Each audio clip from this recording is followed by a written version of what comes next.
Losers fall, reflexes sharp, minds enthrall. Gamers play, this never ends. SSL, where legends play. SSL, we fight tonight. Battles in the storyline. From the shadows to the dream, we are the SOOP StarCraft League.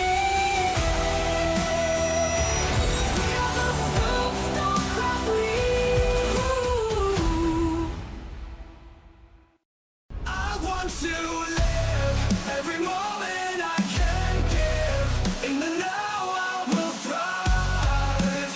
I want to live. What's up, everybody? Welcome back to the SSL. Today is day 2 of the round of 8. We had a very short, I guess it wasn't that short. I mean, best of 7's always kind of long, but very short games in the previous day of the round of 8. Yeah. Snow ultimately coming out on top. I think today should be more dramatic and a lot closer. Yeah, I think it's going to be longer for sure. These guys are both kind of like later game macro players going at it, whereas it was kind of predictable yesterday. We were talking about how, you know, Barracks mostly just does timing attacks and Snow is too good to die to those. A lot of aggressive plays. Wasn't honestly the greatest series. It was the weakest matchup if you look at all 4 matches. Like all 3 of these next round of 8 matches are just better on paper. It's a matchup where it just seems like Snow specifically is very good against Barracks. I think Barracks has made major strides. If he is to ever win an SSL, sorry, I almost want to call it ASL still, it'll have to be by plowing through his TVP and getting good enough that he can beat anybody. Because I think Barracks in any other matchup is still very solid, but it seems like Snow just has his number. Oh, for sure, as he has many Terrence numbers. But yeah, Snow is in the round of 4, which is a really big deal for him. It's been a while. He's definitely a player we want to see in the round of 4 very often, probably a future champion. His next match is going to be tough, though. SoulKey and Light, both players that absolutely can beat Snow. Like, these guys are... Oh, I guess I'll just say it. They are the best late game macro players for their races. Without question. Without question. No matter what you... A lot of people say a lot of flack about Light because he's only won 1 ASL. But, I mean, he is so strong. He's extremely strong. Yeah, we'll be back in a second, guys. 절벽을 올려서 완벽으로 2회 연속 우승자가 됩니다. 이쪽 수비 라인이 절벽이에요. 테라스님 다 터져나갑니다. 엉거림 자체가 없습니다. 바로 들어가면서 후반으로 갈수록 단단하고 노련한 모습을 보여주. 최초로 3연속 우승을 차지하는 금자탑을 세울 수 있는.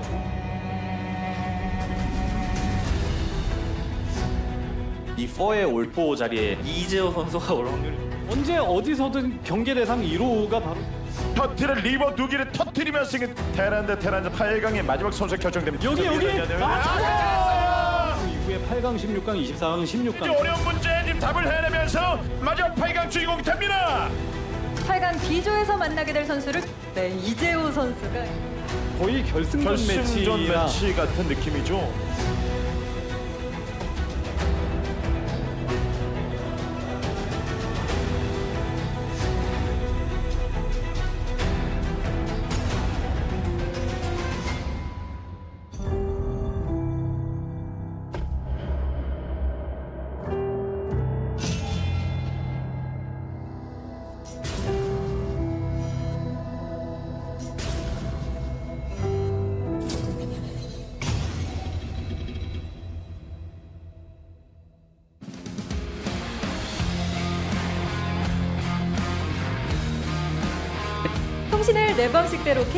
Hello and welcome to the second round of 8 match here at the 2024 SOOP StarLeague Autumn Season, done in partnership with KB Live Mobile.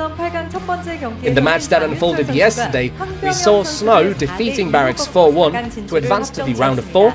As today, you'll get to witness a goated matchup of the SSL round of 8, with SoulKey vying for his 3rd championship run in a row, and Light, who's returning to the quarterfinals after a long spell. Let's meet our 2 players. Hi guys. SoulKey, you'll once again be waiting with bated breath here today, I bet. This is your 7th time in a row making it into the round of 8. But with this being the very first time playing a best of 7 in the quarterfinals, I wonder if you're feeling any different about this. 10판 4승제로 이제 바뀌어가지고 Right, it changed to best of 7 this season. It really feels like the most skilled players will end up advancing through. 준비 잘 돼가지고 I've prepared well, 자신 있어요. and I'm feeling confident. 진짜 실력 있는 사람은 By 나일 the most skilled 것이다라는 players, do you 의미인가요? mean yourself? 그랬으면 좋겠는데. It would be nice if that was the case. 이기는 사람이 진짜 실력. My opponent is exceptionally capable. I think whoever wins today will truly mean they're skilled. 오늘 매치업을 기다렸는데요. A lot of 이재훈 expectations 선수는 on the line 좀 today, it seems. 방면에 Light, 굉장히 when it 오랜만에 comes to 올라오게 you, 되면서 it's been a while since you've made the 다정해지는 round of 8, 오랜만에 또 which 하게 also 됐을 것 means it's been a while since you had to prepare for an 지금 경기 extended 앞두고 series. 있는 기분은 좀 어떠신가요? How do you feel ahead of the 긴장감이 match? 많이 드시나요? Are you feeling anxious? 일단 오랜만에 8강이기도 하고 It's been a while since I played the quarterfinals, and my opponent is SoulKey, who's trying for his third championship in a row. 많이 긴장되는 것 같습니다. It gets me very worried. 김민철 선수는 이재호 선수와의 대진이 성사되자마자 As soon as the bracket draw was 정성스럽게 complete 수첩을 and this 지켜보면서 matchup against 이제는 안 Light was 끝났다. decided, SoulKey said, 라는 한마디를 okay, it's 남기셨더라고요. over, it's 그 done. 끝났다라는 의미가 What did you mean by that? 확정이다라는 Did you 의미인지 mean you are guaranteed to make the round of 4? 4강 확정은 아니고요. 근데 The round of 사실 4 is 오늘 not a given. 제가 여기서 이기면은 I think that if I manage to win 우승할 수 today, 있을 거라는 생각이 I have a real 들거든요. chance of 그래서 taking the championship. 오늘 많이 So I prepared a lot for today, 어제 이제 장윤철 and 선수가 yesterday Snow 올라갔잖아요. advanced, right? 오늘만 이기면 된다. As long as I win today, it'll be enough. 임하고 있어요. That's how I'm approaching this. 장윤철 선수가 인터뷰를 보면서 깜짝 놀랐을 것 Snow will 같은데 be shocked to hear 이재호 this. 선수는 대진 추첨 당시에 During the bracket draw, 김민철 like 선수만 you 아니면 said, 좋겠다 as long as it's not SoulKey, 라고 it'll be 이야기를 all 하셨는데 right. 바로 그 And 현장에서 you were also 추첨을 in the studio when the 지켜보셨잖아요. draw happened. 김민철 선수와의 대진이 성사됐을 What was 때 going through your head when 어떠셨나요? this match against SoulKey was decided? 굉장히 기분이 좋지 않았고요. 네. I was not in good spirits. 2024년도 제가 온라인 I've played in a lot of tournaments in 2024, including online, and it was always Snow and SoulKey cutting my run short. 근데 또 And with them once again, in my way, here in the SSL, this is so annoying. 막을지 아니면 이재호 선수가 그 두 선수를 Will they 뚫고 block you, 가장 or 우승을 will you beat 오를지는 both 아직 and 알 수 move on 없는 to the 거니까요. highest finish? It's 양 not set 선수의 in 본선 stone 맞대결 yet. 전적을 살펴보니까 Looking at Light and 작년에 SoulKey's 펼쳐진 head-to-head on the big 시즌 stage, 16강에서의 they played in the 최종전이었습니다. decider match in the round of 김민철 16 선수가 last 2대1로 year 승리를 in 거뒀던 season 바가 15 있는데 when SoulKey won 최근에는 또 2-1. 온라인상에서 다전제를 통해 치열한 승부를 They 펼쳤던 faced 바가 off in 있기 fierce 때문에 extended 많은 series 분들이 online 오늘 recently as well. 경기를 결승급 Many people are seeing 매치업이다라고 this, 좀 바라보고 계십니다. or seeing today as a finals-worthy 마음가짐이 match, 그러신 것 같아요. with 오늘 how determined you 이기면 both are 이번 as well. 시즌은 내 거다라는 You're 좀 considering a 확신을 win here to be what 임하고 allows 계시는 you 것 to win the 같은데 championship. 준비 과정이 어땠는지도 SoulKey, 좀 I'm curious as to 궁금합니다. how you prepared. 연습 많이 했는데 I practiced a lot, but oddly enough, whenever practice goes well, I feel uneasy. Practice went really well this time, and it's getting me worried. But I think I'll be fine if I stick to what I prepared. 연습이 무척 잘 풀렸다, 잘 Practice 됐다. went 너무 very 잘 돼서 well, and that's 불안하다라는 what's making 이야기를 him uneasy, 남긴 SoulKey 김민철 says. 선수인데, What 반면 was 이재호 practice 선수는 like for 어땠나요? you, Light? 저는 좀 많이 졌거든요. I lost a lot, 불안하긴 한데. and that's what making me uneasy. 대회니까 잘 해보도록. But this is a tournament game. I'll try and do my 양 best. 선수 오늘도 7번의 경기를 With 최대한으로 possibly as 남겨서 many as 7 있기 games 때문에 today, SoulKey, 김민철 you 선수도 very 테란 often 만나면 end up having to go the 세트 distance when 가시잖아요. playing versus 오늘 Terran. 몇 세트, How many 몇 games do you 대 expect 몇의 today? 스코어를 What 좀 score 예상하고 계시는지. do you predict? 항상 힘들었던 것 같아요. 다전제를 할 I've 때마다. always had a hard 오늘도 time playing extended series. 만큼 With how tough my opponent is today, 시간까지 가지 we 않을까. might have to play a full series, I 세트를 suspect. 예상하고 있는 김민철 선수 반면에 SoulKey 이재호 expects a 선수는 full series, and Light, 저는 이긴다면 한 4대 if I win, 정도? then maybe it'll be a 4-2. 역시나 빠르게 끝날 것 같지는 않다라고 Light 예상하고 also 있는 이재호 doesn't see this 선수인데요. series 두 선수의 ending 긴장감이 quickly. 저에게도 고스란히 This 전해지고 feeling of 있는 것 unease is 같습니다. rubbing 끝으로 off on 두 me as 선수의 well. 경기 각오를 Let's hear our 들어보겠습니다. players' final 김민철 선수. resolutions for this round of 8 match. SoulKey, 좋은 경기력 보여드리겠습니다. I'll show a good performance today. 이재호 선수. Looking forward to it. Light, 재밌는 게임 하고 가겠습니다. I'll play entertaining 기대하겠습니다. 양 games. 선수 멋진 경기 Can't wait. 보여주시기 바랍니다. Let's hope for a 인터뷰 great match. 감사합니다. 고맙습니다. Thanks for the interview. 감사합니다.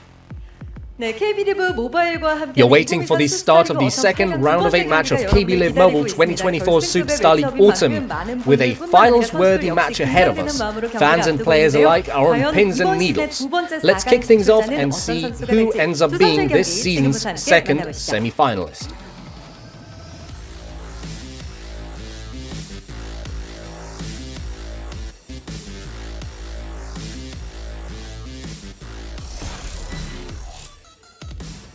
All right, guys. Well, we're going to be getting into this match.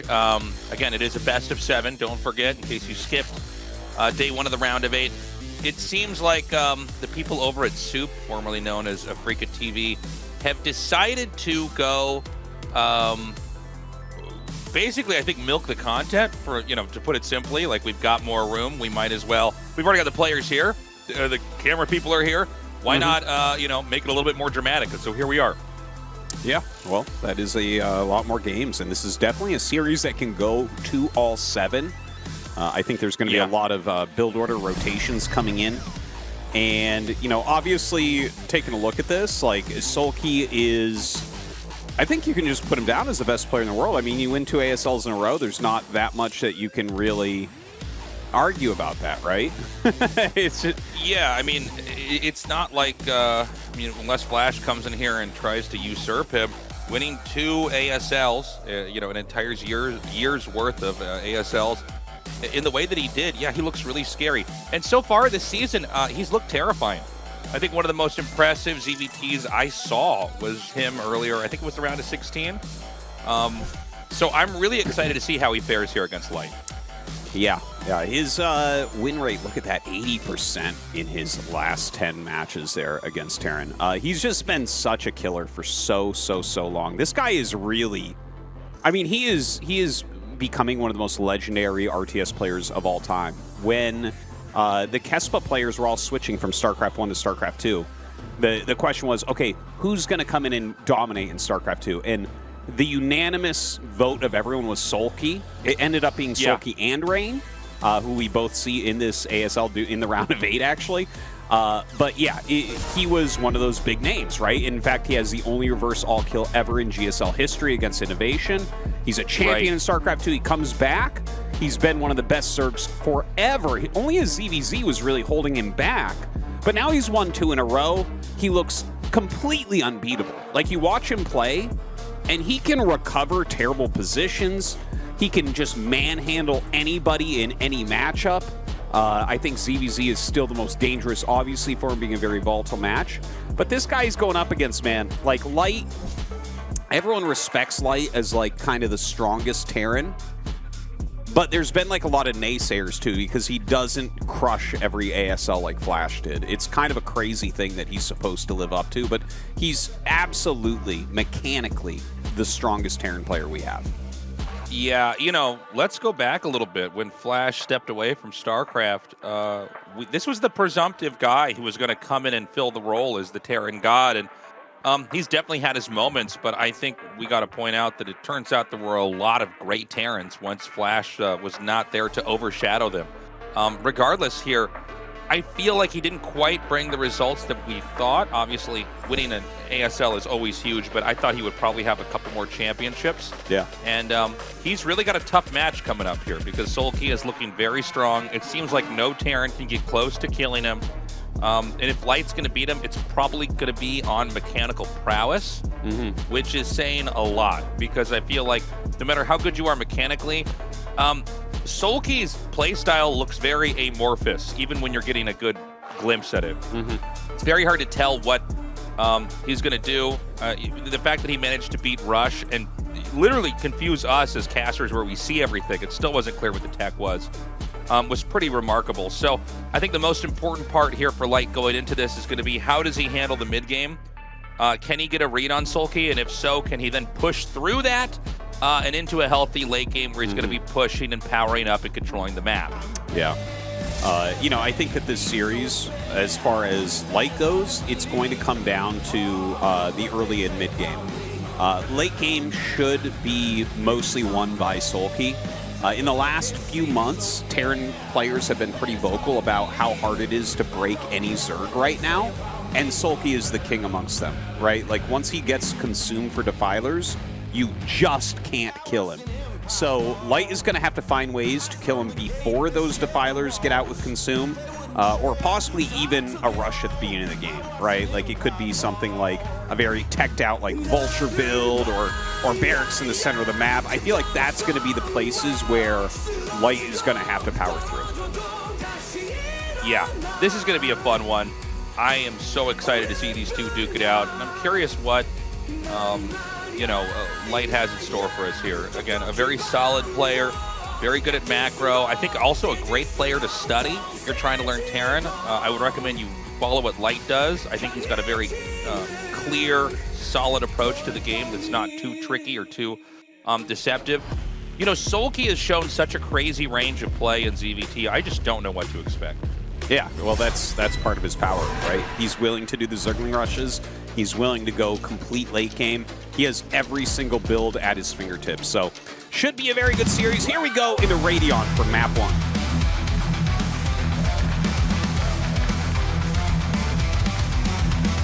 We are magic in the air. We are love, we are care. We are here for the ride. Join the fun side by side.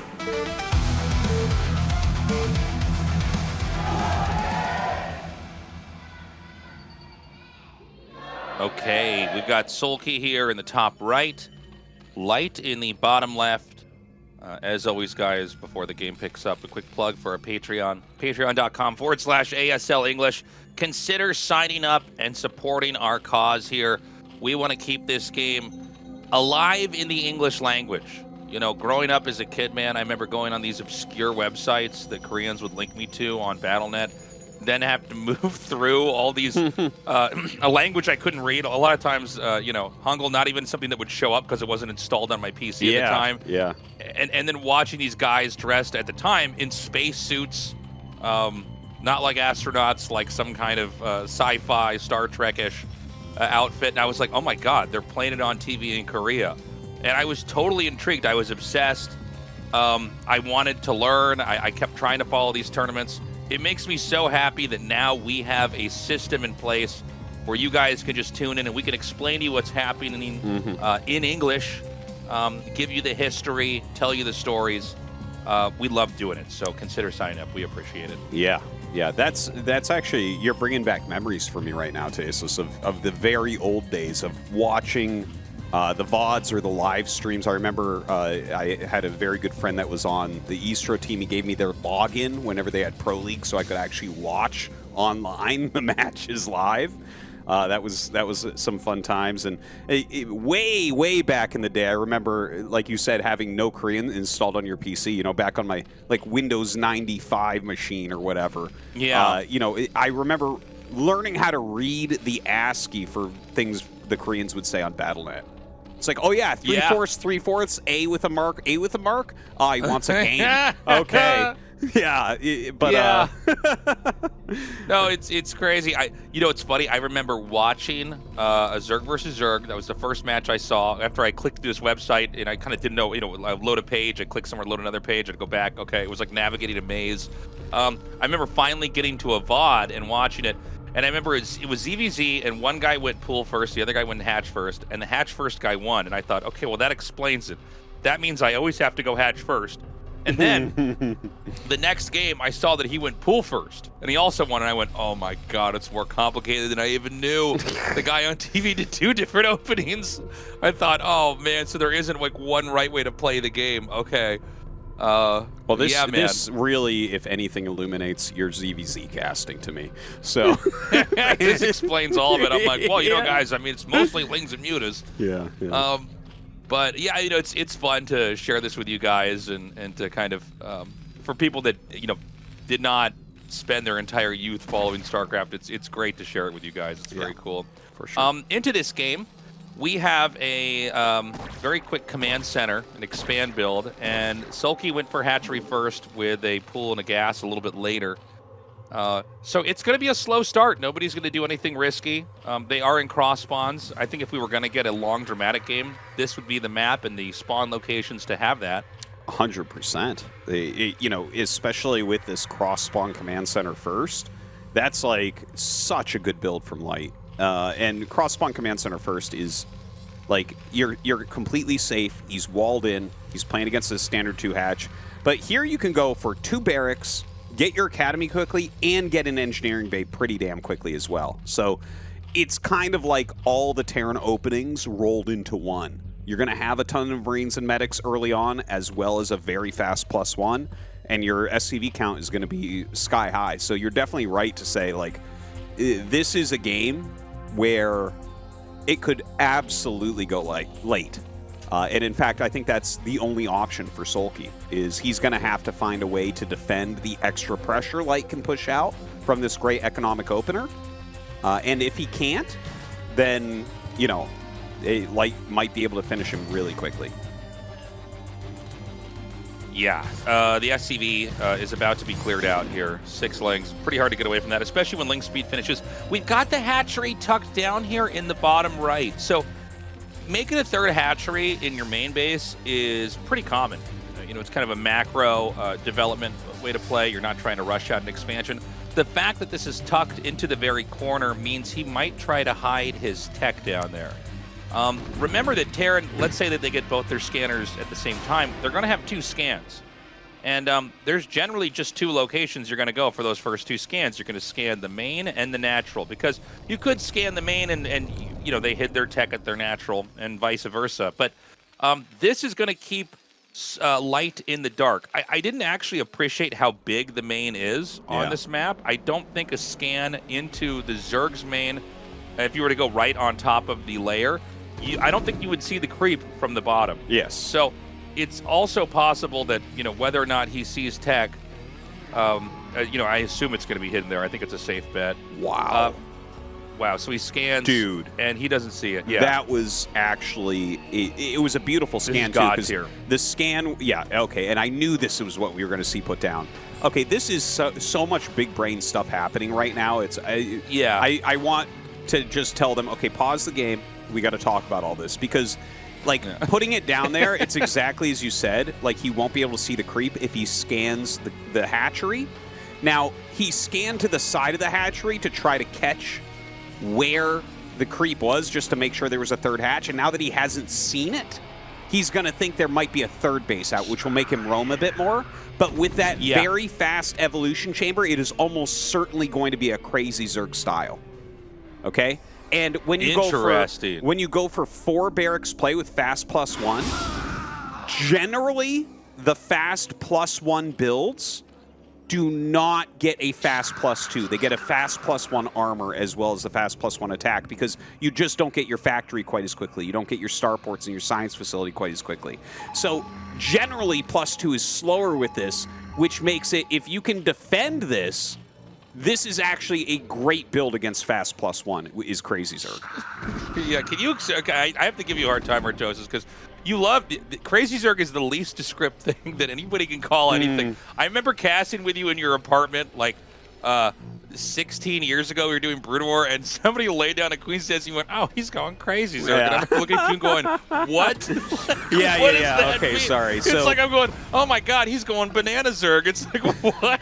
So like, you guys haven't spent the entirety of the last 26 years obsessed with this game? Like, what? It's the worst name for a play style I've heard in my whole life. Zerg players have the worst names for their strategies. I didn't name it this, but Crazy Zerg.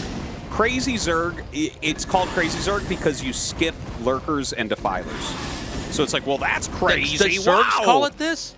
Yeah, the Zergs named it. It wasn't you? No, it wasn't me. No, I didn't name it Crazy Zerg. Gosh. You thought I named it? I thought the origin of... Yeah, I thought you named it. I was just like, that's such a weird thing to call it. Just say what it is. Oh, that's like really... That's lurker funny that you thought it was I've me. looked down on you for well over a decade. No, I'd never named it I just kind of let it slide. And every once in a while, I'm like, I gotta rein him in here for a second. Oh, that's funny. Wow, you didn't make up Crazy Zerg. No, I didn't make that up at all. No. The Korean Zerg players made that. But anyways... It's Crazy Zerg because it skips the Defiler and the Lurker. It goes from Mutalisks into very fast +2 Carapace Ultralisks. Okay, so he does the second scan, and he sees... Oh my God. So he sees the Queen's Nest. There is a small chance that he will think that this is like a Guardian Rush. But you know what? He might actually just kill all these Sunkens right now. I think SoulKey is just light of what he needs. Oh, do you think he can bust this? Yeah, I think he's going to try to come in. There's barely. A couple of Lings. They're going to get shredded. A second line of defense is being made in the back behind these Sunks. The damage is being distributed pretty neatly. Is there a chance he could target with the Sunks to possibly kill the Marines faster? I guess not. Yeah, Light had just like exactly enough to kill that. Like, wow. That was actually really, really close. I know it looks like super one-sided at the end, but like literally just a few fewer units there, like 3 less units, and he might have lost everything. So that was super close, but now SoulKey is so far behind, it's silly. Yeah, SoulKey is hurting. Yeah, he's screwed now. Wow, great start here for Light. Just didn't quite have enough. You know, when you do this build, you're basically turtled so heavily, or ideally you are turtled so heavily. Obviously, SoulKey's been broken wide open here, but it hurts to lose that many drones.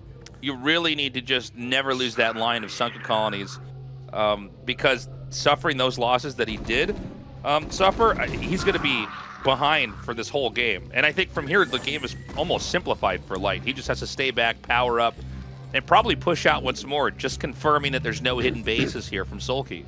If you spend all of your minerals right now as Light, that's basically all you need to do from here.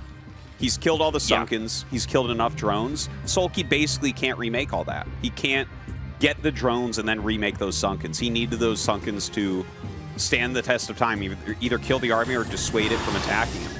So he is playing from an unbelievably far back position. Like, this should be the easiest win for Light tonight. Other than, like, maybe he gets a BBS off, you know, just Marine bunker rushes. I didn't make up BBS either, Tasteless. I know you think that I created everything in StarCraft, and I'm flattered. But... No, I definitely knew you didn't do BBS, but I really did believe that you were the guy that said. No wonder you give me so much shit every time. I'm like, God, man, I don't make the rules. Like, that's so funny, man. A quick scan, by the way, here. He sees there's no sunks have been made. There's no Caspian mine, or Observer just showed that to us. It's a really, nearly impossible situation. Great irradiate back there. Oh my God, he can't get it off. SoulKey is a disaster right now. Yeah, he loses like 4 mutas there. 5. Wow, that's crazy. Not as crazy as Crazy Zerg, though. Wow. Yeah, that's crazy. Yeah, Light right now he just has so much, man. Like, SoulKey actually has a decent amount of supply, but his army is paper compared to what Light has. Like, if he had a bunch of ultras or something, we could give him some sort of chance. But his mutas are not going to stand up against all these 1/1 Marines and medics. +2 is definitely on the way for Light. I think SoulKey's only chance is if he can crush this army, and I think that Light is just waiting long enough that it's not going to happen. Oh, man. Yeah, this is not going to end well for SoulKey. Yeah, this game's going to end in a second here. I don't think he's going to let this play out. GG. SoulKey taps out in game 1. Really impressive bust there from Light. We were talking about this before the game started, and I think it rang true here in game 1. What Light has to do is map out the mid game and then power through later on.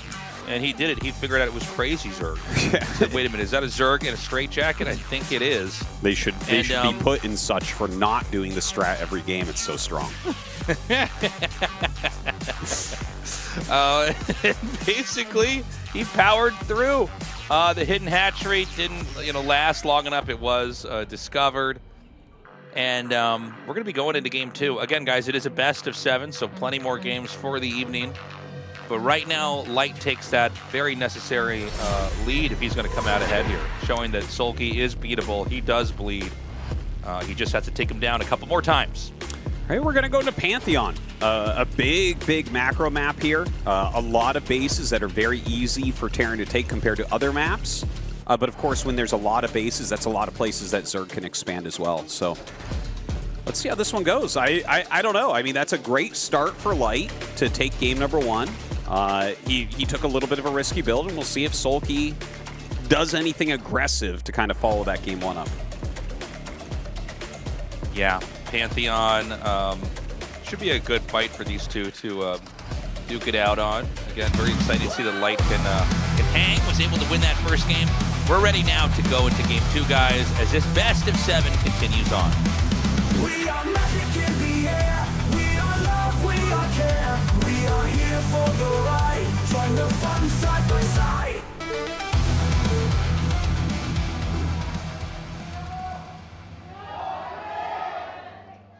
Okay, in the bottom left is SoulKey.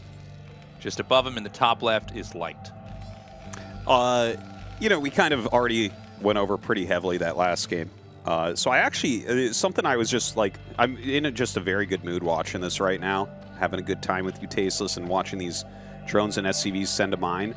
And here is the thing, right? Like, a lot of RTS games nowadays, they try to get you into just like more action earlier on, whereas StarCraft 1, you know, you start with your 4 workers, and it's basically, it takes an entire minute before you make your first structure generally, right? Right around there. Yeah. And so, but looking at it, right, like, I'm watching these 4 SCVs go to mine, and I'm like, you know what? Like, this early game is still very good in StarCraft 1. You know, there's like the, as you get better, there's mineral boosting and things like that. So there's a lot to do, and there's so many decisions on like when you scout and what you're going to do with that. But I don't know if you have any thoughts on that, because I'm like, damn, this game really stands the test of time, doesn't it? I'm just in a great mood watching, playing, you know, enjoying this. So, excuse me. Sorry, I've had a little bit of a cold. I'm actually muting my mic constantly because I'm clearing my throat and blowing my nose. Oh, I thought it was to prevent yourself from saying something stupid like I made up Crazy Zerd. I feel like, yeah, it's nice. The pacing of the game feels really good. You know, I do feel like sometimes when you talk to game designers, they're like, we need to throw you in the action right away. Like, in StarCraft 2, you start out with 6 workers, and I remember I got to play that at BlizzCon. Like, before, I got to play it like a day before it had been, I got to play with one of the first builds, basically. And I remember seeing 6 workers and being like, whoa. It never even occurred to me that you could change that number. Yeah. And 6, that was interesting. And then when they added even more workers, I know I said in the past that I like that. I kind of like having a little bit of a slower start. I think it's better for new players, too. It feels kind of good to just send your workers to mine, to process your build order, to kind of take a moment to think about the map, to think about the matchup before you're just spamming stuff at. I think it's a really valuable thing, and I think pacing is really important. On that same note, like, if you play MOBAs like League of Legends or Dota, there's something nice about the creeping phase. There's something to be said about just last-hitting creeps. Sure. Or creep denying, and I feel like you get some of those good feelings when you just try to send your workers out in Brood War to mine and try to optimize that.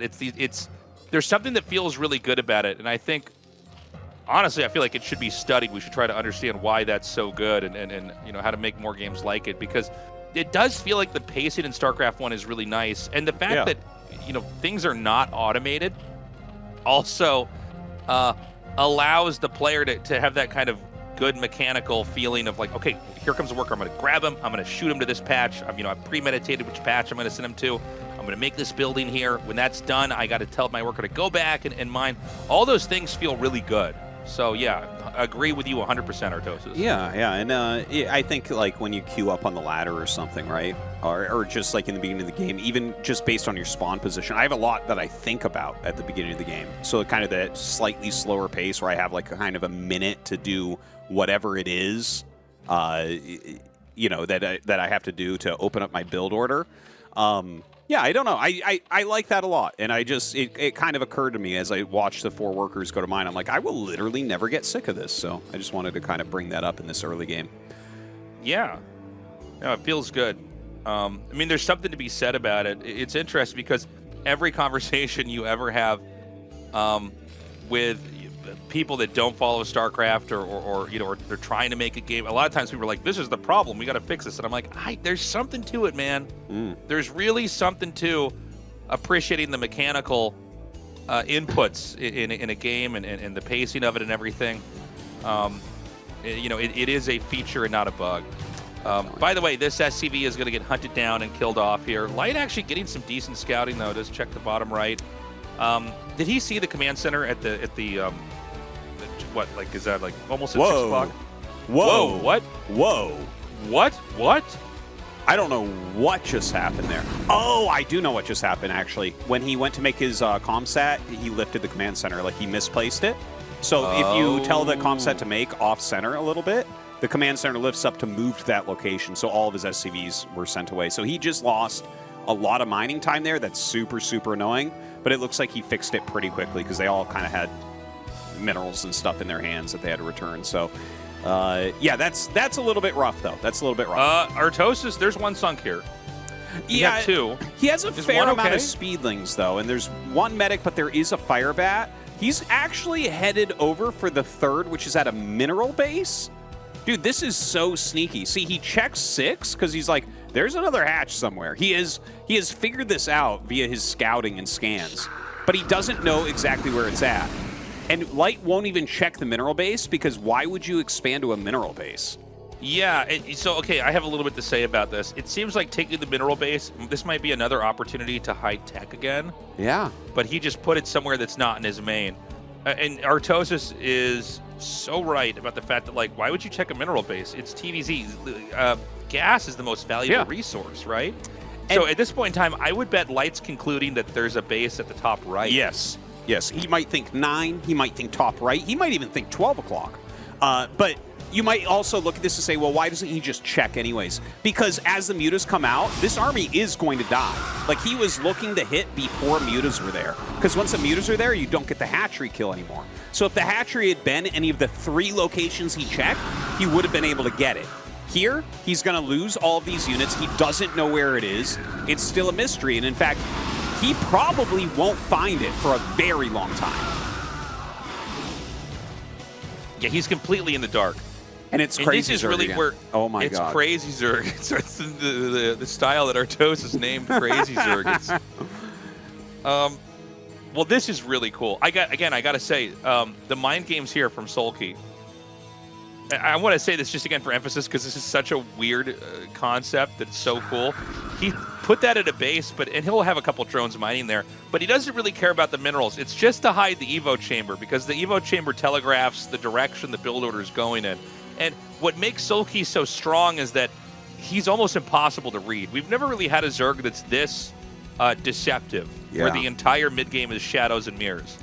And he's going to take a 4th base. Now, this is technically where his 3rd gas is going to be. It's like technically like his 3rd base because this mineral base is not that important right now. By the way, the scan to check the vacant area above the hatchery in the main because he's thinking, like, are you hiding a hatchery up there? Yeah. Light still doesn't know what's going on. He still has no idea. So impressive. He has no idea what's going on. It's really crazy what we're looking at. Is SoulKey, and the fact that he hides everything and is sneaky about it, and he's the best macro Zerg too. This is what makes him a champion. This is what makes him the best player in the world. I am getting chills right now. Like, this is so well done. Now, with Light having no idea where that is and not knowing whether or not this is Crazy Zerg, like, his Firebat's going to find that hatchery, but he knows something's up. He knows something's up. This is kind of weird for him. He's going to leave that Firebat not near the hatchery. That hasn't really been spotted, so he might be able to get drones later. We'll see. And actually a Hydralisk Den going up in the main base. I think that that's a red herring. Yeah, I think you're right. I think that that's there to maybe sell with the quick hive. He might get him to make Valkyries. Like, when you see a quick hive, like a very quick hive in Queen's Nest, and you see a Hydralisk Den, then you think, okay, this is probably a Guardian Rush. And since he hasn't seen the other base, he might assume it's at, like, just one of the locations he hasn't scouted yet that has a 3rd gas, which would allow for a Guardian Rush. Yeah, there's the Armory Tastosis. So... He's got, dude, this is insane. Because what this does, okay, it is a red herring. He's not going to make a Hydra. He's not going to make a Lurker. But he's not even getting that Lurker upgrade, yeah. So what you do here, if you think that it's going to be a Guardian Rush, he might even start the Greater Spire and then cancel it later. Like, that's a real possibility. Because what you basically get done is you're getting them to make Valkyries and not a science facility. Without the science facility, you can't get +2. If the Ultralisks have one additional armor upgrade, they crush the Marines. So, for instance, if it is +1 Marines against +4 armor Ultras, because they have chitinous plating, obviously, so that would be +2 Carapace upgrades, then the Ultras crush. It's not even close. That's really interesting. This I didn't is realize so the big brain. math behind that. Yeah, this is insane what we're watching right now. Well, he's got 2 Valkyries out. I mean, SoulKey, it feels like he's got Light right where he wants him. We have 2 more Valkyries out, so it's going to be 4 total. He needs those This sunks. is Like wild. this is maybe the only scary moment. 4 Valkyries will kind of destroy. He's just slowing him down with these links. He doesn't care about the He's links just at buying all. time. Yeah. Yeah. And that's all he needs to do. He just needs to buy a little bit of time. Once chitinous plating, ultra speed, all that stuff's done, he's going to walk through Light's army. It's going to be, like, comical. But Light still has, like, this little window where maybe he finds that mineral base. Like, if he were to find that, that's where the Ultra's Cavern and both Evolution Chambers are. If you can prevent +2 Carapace, I mean, that's... The game is right back into an area that Light can win. Okay, so he almost catches these mutas, by the way. The mutas have had to spend a lot of time running. We're at the point where the tech is about to get activated. I assume it's going to be 2 science vessels coming out next. What is the cap on the Valkyries you want? There has to be a number where you're like, yeah, we're done. Well, it really matters what you're playing. Light had a strategy a couple years ago where he was making like 10 Valkyries. But wow, okay. Yeah, the thing is, you can use them like Corsairs when you start getting this huge number. Like, I mean, he already had 4, so I don't mind him making some more. And he's actually going to go Valkyrie dropship here. I wonder if there's a chance that he tries to go into Battlecruiser as well. That would be very interesting to see because he's got the most ridiculous anti-air force here with 6 Valkyries. Now, the dropships are going to be able to easily unload. The Mutas and Scourge can't do anything with this many Valkyries out. Look at that. Oh, holy crap, man. Oh, man. Well, this, you know, I hadn't factored in the drop, even though I know we see this from time to time in TVZ. I didn't really realize. Yeah, he can just circumvent the sunken colonies. And like, I mean, this is a ton of damage. I don't know if he's, you know, the Zerg has quite enough ultras out. If he can wedge this behind the minerals like he's doing now, it's going to be really tough to kill this. And keep in mind, he could load up again and drop ships and do this once more. The Valkyries are basically just going ham. He's just going to try to supply block SoulKey so hard that it's going to take forever to get out of it. You know, this is the only problem with this. Well, I mean, the supply blocking is unbelievable. Look at that, 70 of 20. Yeah. And the drop did get cleaned up. He lost his Spire. He lost his spawning pool. I don't think the Spire really matters that much. But he does need anti-air, right? Like, Valkyrie, I mean, Scourge could have been a good way to deal with these, and now he can't even make Scourge. He's losing every single Overlord. Like, it's hard to explain how awful it feels when you get this supply block with Zerg, where it's like you're literally just making Overlords, but they're dying at this rate where you can't ever really catch up.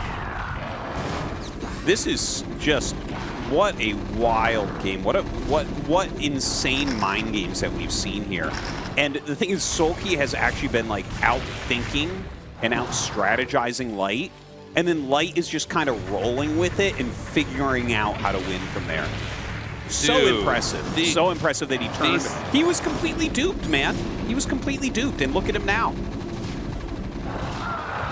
This is insane. I'm not sure who's going to take this right now. Zerg is still, right now, at 46 of 20. I think there's just one more Valkyrie left over. So some of those were killed off by Spores. I mean, you know, is there maybe like a 1-2 punch, you know, Light could have from here? I see these, vultures moving across the map. I'm going to call them Vikings for a second. Yeah, I mean, he's going to start to kill off drones here. I mean, the damage is really starting to stack. For the first time in about a minute and a half here, Light is finally, SoulKey's finally not stuck at you know, his supply being capped. But that's a lot of resources to be spent just to recover. I think that Light went into 3 factory, did he not? And he's going up to 4 command centers. So, like, he might actually be doing a mech switch. Yeah, and I'm not too surprised about that because he did get so duped. His +2 attack is so slow. He'll just never catch up on upgrades, which could allow for SoulKey to come back. Oh, very nice catch right there. Good that he's kind of remade this Spire, right, so that he can kill things off with the Scourge. Can SoulKey come back? Is the question you were kind of posing. He took so much damage, man. Like, he really took a lot of damage. I think it's going to be really tough for SoulKey to come back. I feel like it's been a long time that he's sort of been out of the mix. By the way, you know, Ultras, they crush Vultures, but Vultures are so much faster. The damage that Vultures do to Ultras is fine. Oh my god, hold on, this dropship. He's being chased. And he's going to lose not just one, but actually two. Well, is he going to get this? Yeah, okay. He takes that out as well. Yeah. SoulKey is recovering right now. Like, his position doesn't look very good, but he is actually recovering because Light is in that funny moment with Mech where you're basically just making Vultures and trying to lay mines and trying to stop them from hurting your economy at all. But SoulKey's actually doing a good job of like running a few Ultras in, a few Lings in. You can see that 2 of his bases aren't really mining. And that's the thing, like if you're going to do Mech, if you're going to do a Mech switch rather, you need 4 mining bases. It's really, really important because you need to be able to kind of aggressively move with your Mech. This isn't like playing against Protoss where you just build up an invincible army. It's a little bit more tempo-based against Zerg because Queens are so strong. So he needs to kind of slow this down. He's trying to get those mines out. But SoulKey's sending like these little groups. He's done a good job of slowing the economy of Light a bit. Yeah, the mines are doing a good job here. You know, it seems like SoulKey can just barely not quite keep up. He's almost made it across the map. Got to be careful to not let that damage trade onto the Vultures as well here. But yeah, I mean, it's basically working. This one Ultra is so low, it's going to be hit by the mine. It looks like he actually microed that into the mine to let the other one get away. But yeah, he just can't quite get over there and kill the SCVs. There's just enough Vultures, there's just enough mines. We got a Nidus Worm being made quietly in the top right side of the map. There is another base being taken here as well. As we see, SoulKey is going to expand into the top right. I tell you what, I think that SoulKey's actually going to win this game. I know that it's 83 supply to 125, and like Light has done a lot, and he's doing a Mech switch, and Mech should beat Ultra Ling. But the fact that SoulKey has kind of gotten his drones back up, and he's being this effective with a small group of units and not letting Light get into a comfortable macro position. Look at this. It's like a little group of mutas comes up, and now he's going to kill some tanks. And he's not mining from his mineral base, and SoulKey's taking the top right. Like, I think SoulKey's just going to run away with this game now. It seems like SoulKey has actually just pushed through that key position where, like, there's no way to lay mines now. There's too much Zerg, like, in the space where you're trying to plant this, so you can never really get a good defensive setup. And he's really isolated his 2 expansions at the top away from the tanks, the Medic Marine, all of that. Kind of funny to see these mutas back in the game. I guess the Valkyries were all killed off. So, yeah, he can use that to drive the Vultures away, to kill the tanks. And, you know, it was a 4-base Terran versus a 2-base, sorry, a 3-base, or no, then 4-base Zerg. But now it's a 2-base Terran against 5 bases. Like, Terran's really hurting. Yeah. The mech count's getting reset over and over. These spider mines are getting pulled into the units over and over again. And, you know, the problem when you do a mech switch like this is it's really hard if you lose your key units early on to ever recover. The Zerg basically takes full control of the game.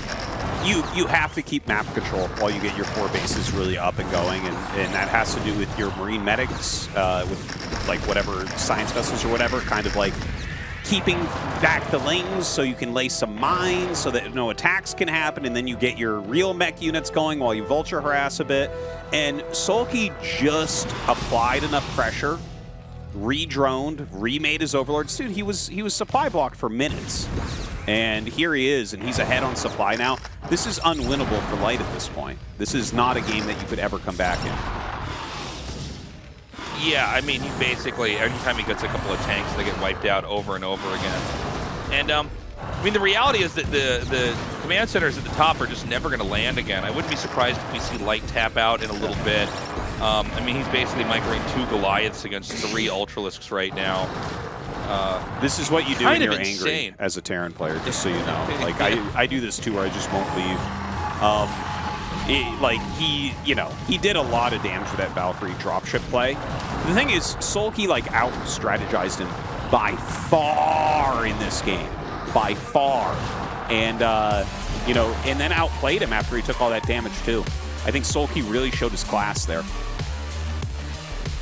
Yeah, I mean, talk about tenacity.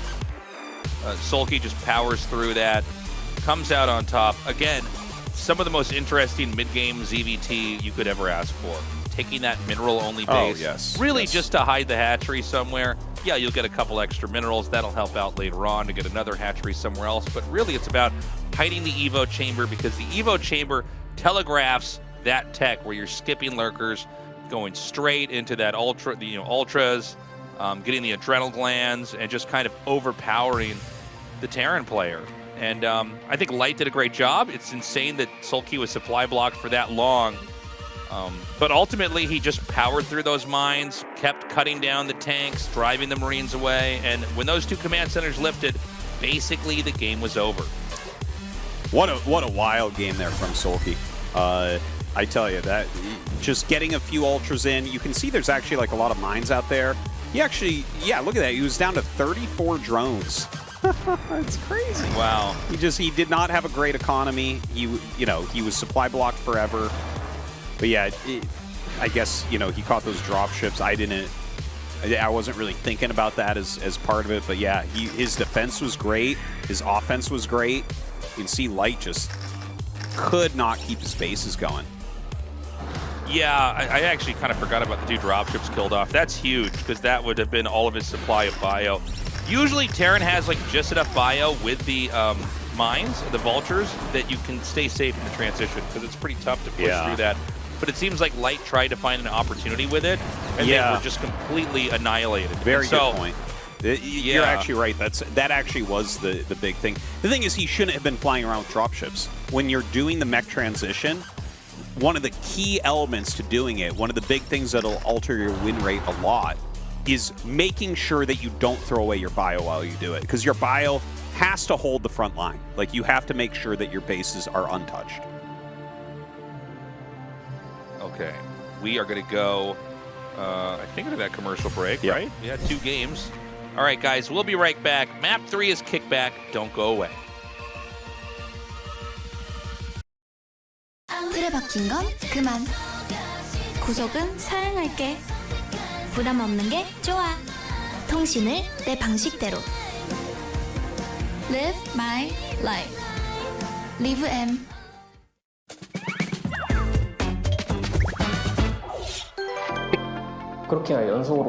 Seventh round of 8 in a row.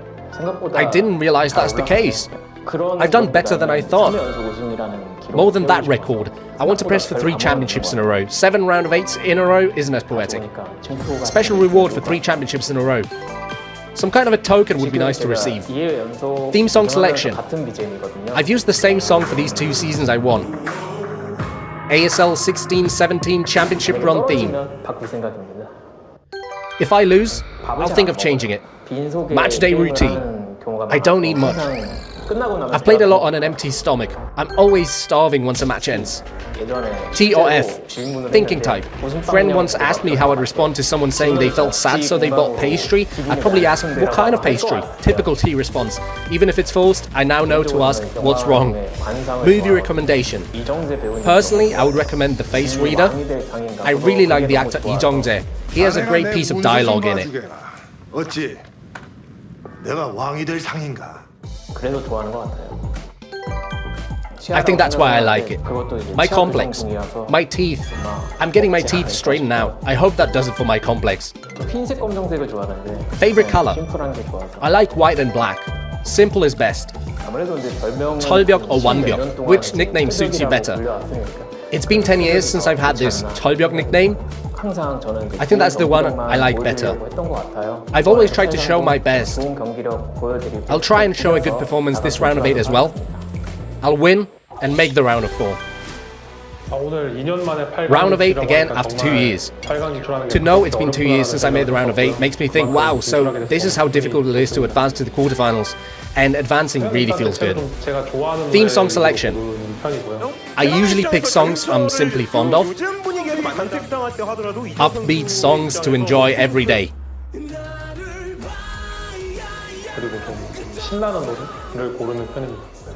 and I stick with upbeat songs. Match day routine. There is one thing I do. I don't normally stick with it, but to the studio, I always show up early. The doors open at 4, so I always show up at that time and warm up in advance. My height and shoe size. I thought I was 187 centimeters tall. I went for a health checkup recently. Turns out I'm 185.6, and shoe size 180, or is it 280? T or F? I am a T. Every time I try the MBTI test, I always get T, and I always hear from others I'm a T.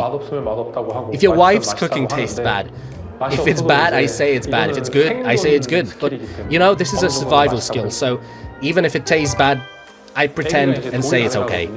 Recent interests.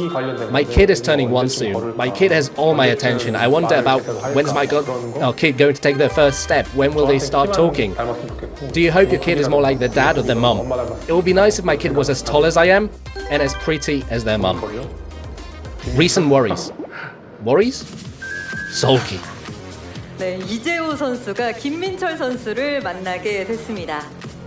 정말 최악의 대진이구나. For real. This feels like a bracket from hell. Is this season the time for me to win? I really want to win the championship, but it doesn't look easy by any means. 2년 만에 8강인데 꼭 이런 시기에 좀 Round of 8 again after 2 years. It kind of feels things might go my way this season maybe. I'll pierce through the round of 8 and win the championship. Welcome back, everybody. We're going to go on into game number 3 in this best of 7. It has been tied up 1-1. I got to say the games have been fantastic so far. It's a great series already. I love the mind games that we're seeing. It's really cool to see as well, because I have certainly noticed in the last few weeks, the Crazy Zerg strategy of rushing to ultras has really come back heavily on the ladder. A lot of very highly ranked players are using that strategy really regularly right now. So cool to see SoulKey mixing that in, and I gotta tell you, that last game, like, the level of mind game he is able to put on is scary. Yeah, you know, every time I look at that Crazy Zerg style, I always think, man, if I was going to pick up ZVT, 승부 예측 결과를 살펴보겠습니다. It just looks really good. I do like it when they get the queens with the snare. That hasn't happened in a little while, but that's another little thing you can add in. 근소한 차이만큼 양 But yeah, it just looks really strong, and in some ways, it just kind of simplifies the entire matchup, right? You just kind of plow through to a very difficult position for the Terran. If you can make it work, game's over. It's really hard to play against, and if we get into a regular game of it, I'll definitely talk more about that, but I don't think that's going to be the only strategy shown here tonight. I think we are going to see some different builds coming out of SoulKey as well, and I do wonder where Light's going to go from here, because that last loss has to be a bit frustrating. Like, he really got out mind gamed, and even when he did a lot of damage, SoulKey was able to claw his way back. Well, we're going to go into this next game. I'm curious how much SoulKey can keep mixing it up. I mean, how many different ways is there to play the mid game and be confusing in a ZVT? I mean, already we've had 2 very interesting openers. I love that third hatchery put at the mineral-only base, and so Light just doesn't scout it because he just assumes if your hatchery's not on your base, it's got to be for an expansion. So, you know, let's go to where the gas is, because Zerg always needs that third gas. But SoulKey's willing to get a third gas a little bit later on just to hide his tech. It was so genius. You know, SoulKey's sticking to the script here as, you know, the trickiest, most deceptive Zerg in this matchup. Guys, we're going to go to kickback now and see which of these 2 players will take the lead. We are magic in the air. We are love, we are care. We are here for the ride. Join the fun side by side.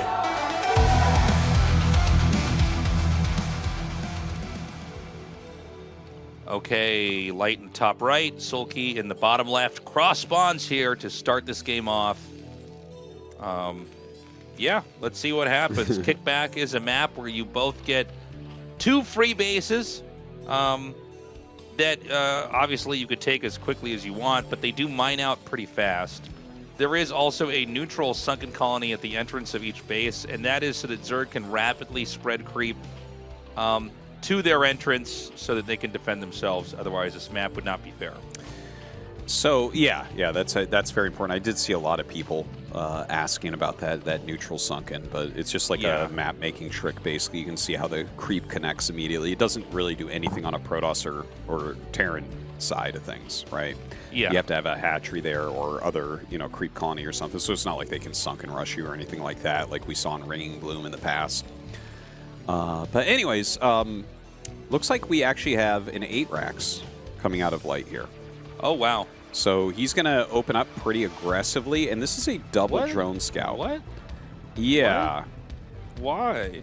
I think he's actually anticipating that he's going to be rushed on this map, and I'm not sure why.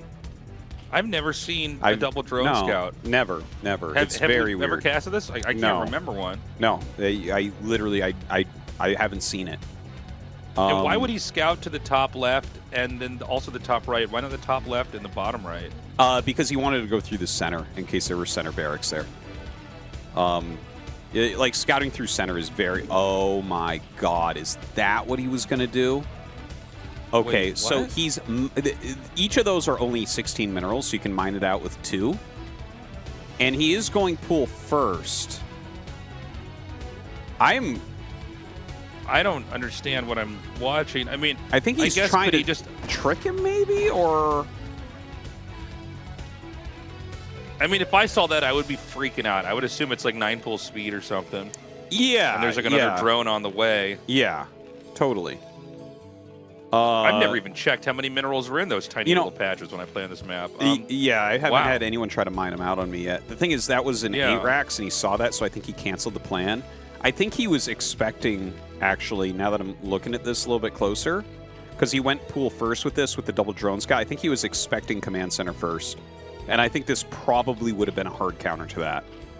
Like, if you go command center first, you're like, well, I'll just sit behind my wall and pop the Marines on the inside. But it's like, no, I already mined that out. So now you need another building, but you can't make it tight there anyways. Here comes my early pool.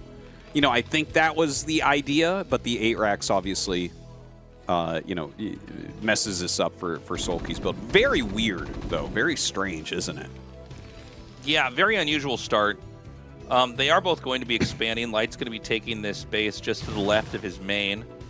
And so, yeah, they're going to be going a little bit slow for the time being. It's not going to be a quick game. Zerg is going to take the double expand. Nothing really surprising about that. I mean, if you have these 2 places you can put your hatcheries at, why would you not go for it? This does mean that Zerg can get the 3rd gas really, really fast. Like, basically faster than any map we ever cast.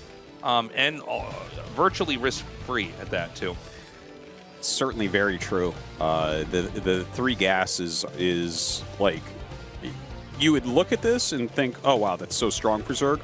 I'm going to be honest, I don't think that this map is actually that good for Zerg, even though it has those easily 3 gases. Yeah, the thing is, they run out of gas pretty quickly. Like, this is my highest win rate Terran vs. Zerg map that I have by far in years. Oh, interesting. Because it's like, if you just roam around with Science Vessel Marine Medic, because the thing is, nowadays how you actually beat Zerg, there's only 2 ways to actually beat Zerg right now. And that would be either you kind of catch them before defilers, like we were talking about before, or you make them run out of gas. And because because every geyser other than the mains only have 3,000 gas, you can run them out of gas much quicker. Normally it takes 23 minutes of a very active game for Zerg to run out of gas. Here it's much quicker because those gases don't have as much. So, yeah, I don't think it's actually that great of a map for Zerg overall. Now, it seems like if Zerg would have to just try to keep expanding if that's the case. Like, you can't play a tight game where you're just on a couple bases and try to make it work. Yeah, and that's hard, right? Like, there's no really great natural defensive bases, and even if they take another, like, natural or something, it's only got 3,000 gas at it. And it's, like, really far away from your opponent as well. So, I don't know. I think it can be a tough map for Zerg. We should note that there's another fast evolution chamber. So once again, SoulKey going towards Crazy Zerg, which makes sense on a Gaslight map. He might actually do a very tricky variant of this, where you make the Spire and you really don't go Heavy Muta. Because that is an unbelievably quick evolution chamber.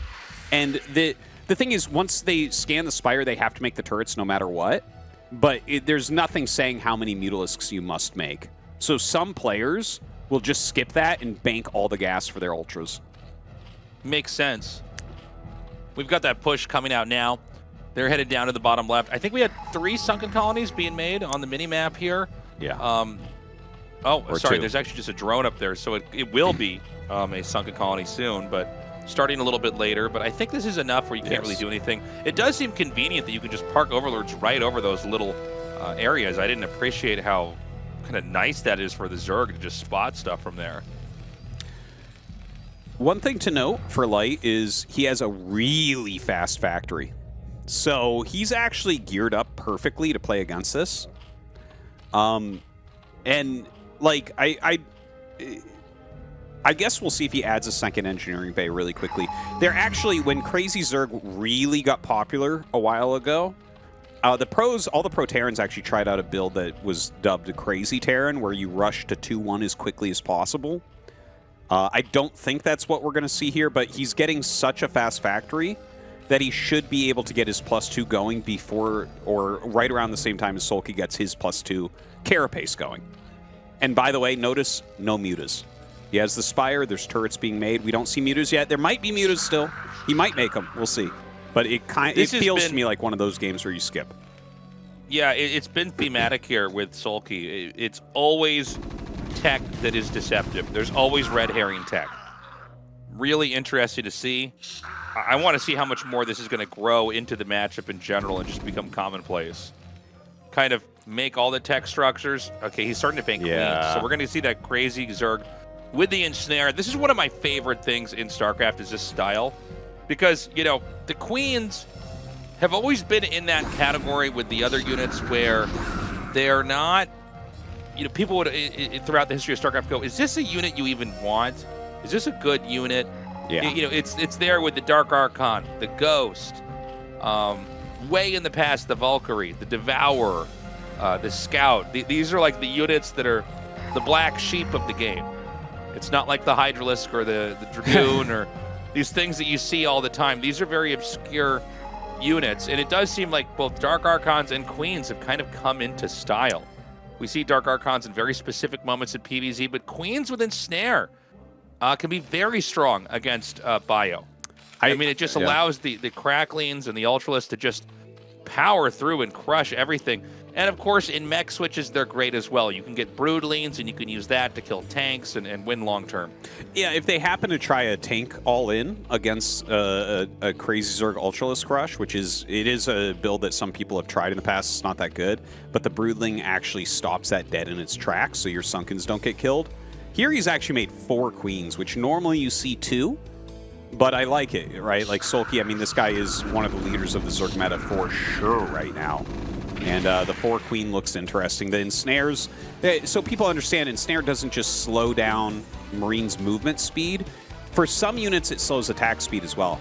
So basically, it nullifies Stim.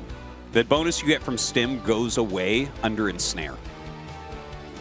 But if they're not Stim, do they attack even slower, or is it the same? Yeah, they attack slower. So it's not, okay. I'm just trying to make it like mathematically easy to understand there. You know, it's funny, I don't even think I've ever noticed if my attack is slowed. I guess I just never encountered this PvZ, right? I don't. Yeah, it would be very rare. Not every unit gets slowed attack speed. On Liquipedia, there's a chart that shows which ones. Oh, interesting. Yeah, not every I actually didn't know it slowed attack speed. I thought it just slowed movement like you saw there. Dude, so, I've never seen this. I've never seen that. This is What? I feel like, you know, occasionally I'll be playing like a pro that's so far ahead that they'll stasis my workers, and I'm like, oh, you're being an asshole. Now, this is SoulKey trying to win against the best Terran macro player in the world, so like he meant to do that. Yeah. That's wild. Well, how long does Ensnare stay on? What is it like? It's pretty long. It's 40 pretty long. seconds? I'm not sure the exact time, but it's surprisingly long.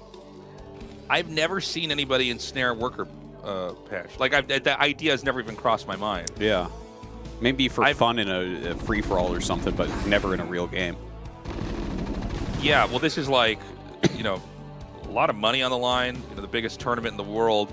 That makes me think, you know, like, for instance, at the base that's to the left of the Terran's main, couldn't you just, like, fly through and ensnare that and cycle through that over and over? Yeah, you could. I mean, how much? Well, I guess they'll irradiate it eventually, right? Yeah, that's true. Now, I want to mention for a second what's going to be very difficult here for Light. So he's macroing really well. He has his engineering base super fast. He got a science facility super fast. He's making a ton of Marines and medics. What you do here with the Ultra Ling is you do not engage. Like, you have infinite vision. You have Queens, Overlords, Zerglings. It's right. like Zerg has the best scouting possible, okay? Like, they are going to know where your army is at all times. So, like, if they're walking around with an army that you can kill, you go up, you surround it, you kill it. If they're walking around with an army you can't kill, you keep your Ultras away because the Marines cannot catch them. So you just keep running away, and if they hit your Sunkens, you attack into them, and if they get too far out of position, you're close enough to their base, you just counterattack. And while you do this, you start putting hatcheries everywhere. And, like, this is how modern Crazy Zerg is played, basically, is what you're about to see all these things I just said from SoulKey. I am hoping Light wins this. Like, I would say it would be very cathartic if he just gets wrecked the same way I do every game in this situation. But I also want to know how to stop it. Like, how would you go about stopping this? Because when you're playing against it, you're like, well, damn, like this is pretty. It is Crazy Zerg. It's pretty crazy to play against. He's going to come in now, and I mean, we've got the first Irradiate coming down. D-Matrix in the back. If he sends Scourge in now, those vessels are going to die. Oh, here we go! Some coming from the top. And, yeah, I mean, when I see people do this, I always wonder, why is everybody just not only doing this in CVT? This looks so good. It feels like it can't even be that hard to execute. It's not. It's the easiest build. It's ridiculous how easy it is. This is what I do when I CVT. But, yeah, like, look at that. He just sat behind Sunkens. He didn't make a single muta. He did nothing all game. And he made carapace upgrades, then he attacked. And that was it. That was the entirety of this game, and SoulKey has, like, just smashed Light. Now, Light's using some tricks here where the Ultras can't actually attack those. But you stop his mining at this base. He could run his Ultras away and just expand everywhere, right? Like, the world is his oyster. He can play the game however he wants from here. But, like, that was it, man. So I'm not looking forward to the ladder this week. Yeah, it's going to be a nasty week of Snare. Yeah, I feel like we don't see this that often. It's certainly more uncommon than common, but every time I see it, I go, oh yeah, just do that. Yes. Like, you don't have to know how to micro mutas. Dude, you don't have to, like... there's nothing to it. There's nothing to it. Yeah. It's like when the Goliath build was really good against Zerg, where you would literally just make 12 Goliaths and attack move. Like, that got solved eventually, and it's not used anymore, but, like, nothing to it, right? And this is... Like, what was Light supposed to do here? He knew what was going on. He macroed perfectly. He got his upgrades quickly. And SoulKey literally just attack moved and killed him. I feel like I'm in a boardroom right now, and Tastosis is representing Light. Light's sitting in this chair with like a neck brace on. Yeah. Your Honor, my client, he did nothing wrong. He macroed perfectly, and that man over there, SoulKey, just ensnared him and killed him with Ultras. I honestly don't know how this is going to end up being strats like this are being solved. He's gone for Crazy Zerg 3 games in a row. Like, when you see a Zerg lose with Crazy Zerg, it's exactly like what Game 1 looked like. Like, where the Sunkens get busted just before they have the Ultras, right? Like, those are most of the wins that you'll see at the professional level against Crazy Zerg. But, I don't know, man. I actually don't have an answer here. If SoulKey just keeps making a quick evolution chamber, I'm not sure where Light's supposed to go with that. I mean, SoulKey with this kind of off-brand style. We're not doing the classic lurker tech into mutas, guys. It's been hive rushes every single time. This time with some queens. SoulKey making it look easy, to be honest. Deja Vu is where we will go to map number 4. And this is going to be a very important map because it's either going to be SoulKey taking a massive lead now with 3-1, which is pretty tough to recover because we did change it to best of 7s from best of 5s, or Light can even it out. So Light really needs a win here.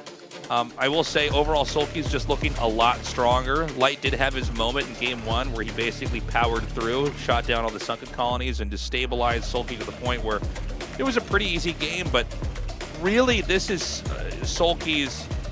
This is where he's the best. He's so good at the development game. He's so good at obscuring what he's going to try to do.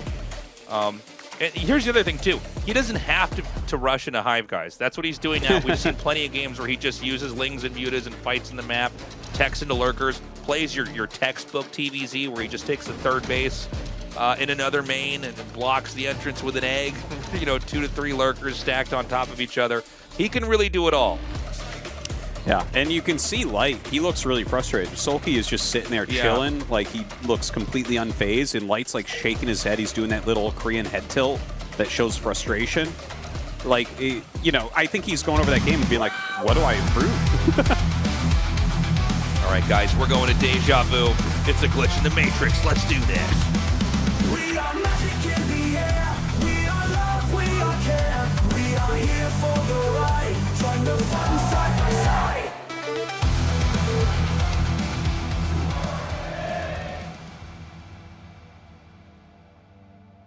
Okay, SoulKey in the top left and Light in the top right.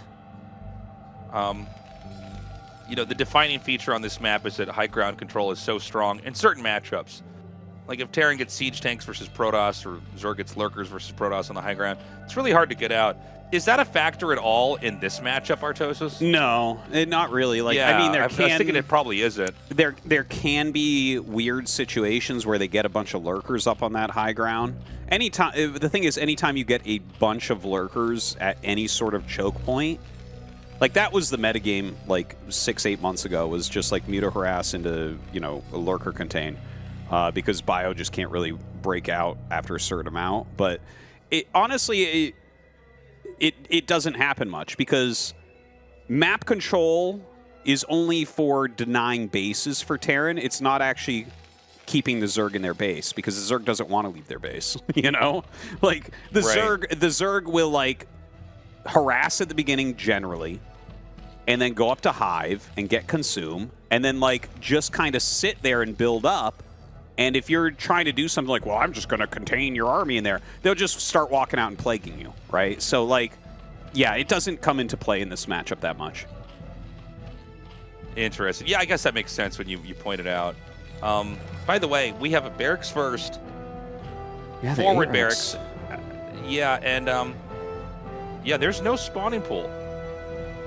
And, it's not like it's cross spawns. They're both sharing the top part of the map. So, I mean, this is about as ideal as it could be right now for Light. It is. It is. This is exactly what he wants. The single 8 racks is more of a pressure build. If you're close spawn like this and you're going to scout them quickly, generally you get ahead with this build. But very rarely will it do something like kill the Hatcher or just directly end the game. It can happen if Zerg kind of miscontrols a little bit, and Terran has great execution. It definitely can occur, but not that much. This is more of like pressure that we're going to be seeing here. And he's going to be looking to kill more than 2 drones, basically.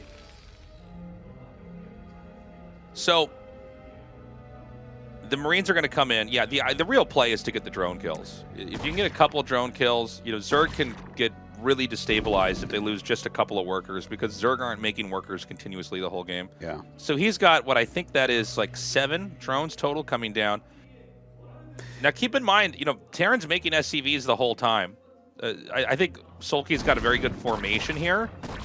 But, the reality is these drones aren't mining, so this is really taxing on SoulKey's economy. He puts a bunker here, and the idea is he wants to kind of leapfrog the bunkers. Oh, he gets 1 kill. That's big. The 4 drones in the back are trying to intercept a Marine. Yeah. Oh, my God. He missteps. Okay. Some Lings are coming out. He does need to deny this. Like, Light is doing a good job. Okay, he gets 1 of the SCVs. If he can just prevent that bunker, it's good. He comes in with the drones and actually tries to block the Marines from getting in. Only successfully blocks 1. Whoa. Ugh. This is okay. We were talking about how like he's probably going to be fine. This is pretty bad, man. Yeah, it hasn't been going that well. Like SoulKey had some decent ideas, but the execution I think was slightly off. You can see the way he's moving the drones around. Like he almost had them connected. The big move was trying to block the Marines coming in the bunker, and he failed that, right? Like, and that's very micro intensive. That's like you've got to make sure that my God, that you're stopping all the Marines from getting in, and he wasn't able to. So Light is absolutely ahead here. Light is murdering. He's got reinforcements coming now. It's really important he keeps that SCV alive as long as he can. Oh, I'm sorry. I thought he was going to dive on the SCV. The Lings are going to be able to intercept the Marines that can run in here. I mean, how many drones are actually in this game right now, Tastosis? I feel like there's not that many. Yeah, it's pretty low. Jesus Christ. It's like 2 mining in the main. I guess he has a couple at the natural. That's even worse than I thought. He does get 1 Marine killed. Remember, guys, with the bunker, one of the things that's, I think, very subtle, and it's something that, a great example of what makes StarCraft an interesting game, you can't target with the bunker. That was by design. You can target with a cannon, you can target with a sunken colony, but the bunker cannot. And so each Marine will, they might all target one thing, they might all target separate things, but... Yeah, they never target one thing. It always spreads. As long as there's things in range. Yeah, no, he's actually, like, the Zergling counterattack, I think he's just going speed all in, but I'm not sure. It seems like Light is defended well enough that there's no way to kill him right now.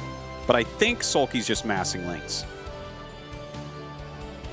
He's getting a layer. We're going to see when these eggs hatch what's going to happen. I mean, the Ling run, but that was almost yeah, so much damage. Okay, I think what we're looking at here is SoulKey's going to use mass speedlings while actually going to mutas, and he's going to hope to delay Light enough that, like, he doesn't have any turrets. Like, he might not even have an engineering bay when he gets there with the mutas. I think that's the thought. Because, like, his SoulKey just has to go completely all in. He's in such a terrible spot. Right. So, there's a Spire. Okay. Light should win this game. For sure. Light, basically, he just has to tick a couple boxes in his prep, and he should be good. That bunker rush went so much better than what I'm used to seeing. Yeah. In the old days, the bunker rush was, maybe alongside the 4-pool, the most iconic rush in the game. It's Slayer's Boxer made it super famous, defeating Yellow with so many different types of bunker rushes. Some were SCV, Marine rushes, some were these bunker rushes, but they worked back then. Zergs had to learn how to get so good at dealing with them that even like lower rank Zergs on ladder know how to deal with it and stop it. But what Light did there was so technical and so perfectly done. I'm really, like, in awe of what he did. He was, like, splitting the Marines perfectly. It was pretty bold to even have the second bunker that far forward. When he was able to slide that Marine in between the two, it was really impressive. Yeah, it was well executed for sure. And again, I think SoulKey had some decent ideas about what to do to try to block it, and it just kind of didn't work out. Looking here, the game is about to end. Like, Light is just going to kill him. You stim forward. The Sunkens aren't ready. The mutas aren't out. There's just... That's it. Light is going to tie this up. Yeah, he did it. It's going to be 2-2. Mutas are probably about to hatch. Oh, the Fire Bat coming in here was insane damage. The last Sunken falls. He's going to kill the mutas as they hatch. Or not. I guess all 3 get away. That's kind of crazy. There's the second Fire Bat. That's the brother of the first Fire Bat. Oh, he falls as well. Tried to avenge him. Didn't work out. Yeah. GG. Okay. So, I mean, it's tied up 2-2 right now. But when you look at what the games look like, right? It's like SoulKey absolutely destroyed game number 3. Game number 2, he came back from... he had that crazy mind game, and he came back from a huge supply block and damage in his main. And the 2 wins for Light were literally plowing through Sunkens that weren't ready, right? This is actually what, like, a lot of Terran vs. Zerg at the pro level looks like right now, is, like, Zerg is doing very well in the late game, and Terran is really having to focus in on trying to punish, like, things like late Sunkens or the mutas being out of position. Yeah, that was a great game. Very cool to see it's tied up 2-2. I'm always a little bit afraid we're going to get a 3-1 and then a 4-1 and kind of anti-hype the best of 7. Guys, we've got a break. We're tied up 2-2. We're going to find out who takes the lead in just a little bit.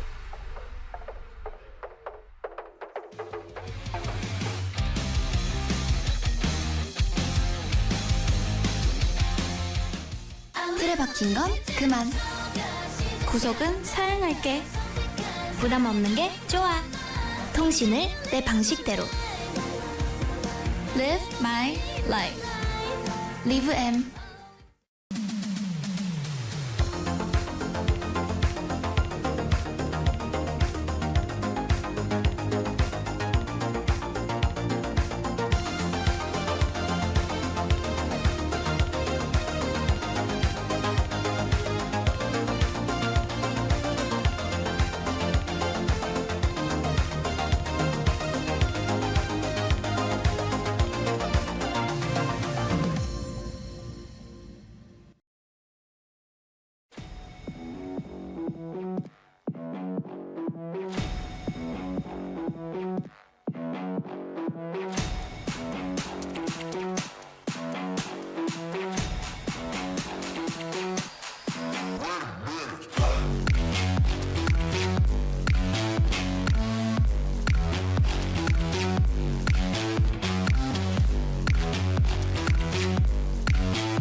we are back.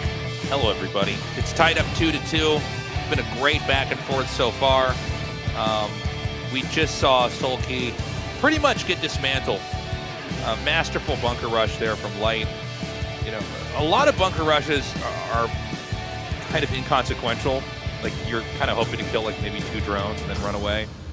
He was able to completely topple SoulKey there. Very cool to see. Yeah. You know, that is an opening that you want to be kind of conservative with in a series. You don't want to open with that every time.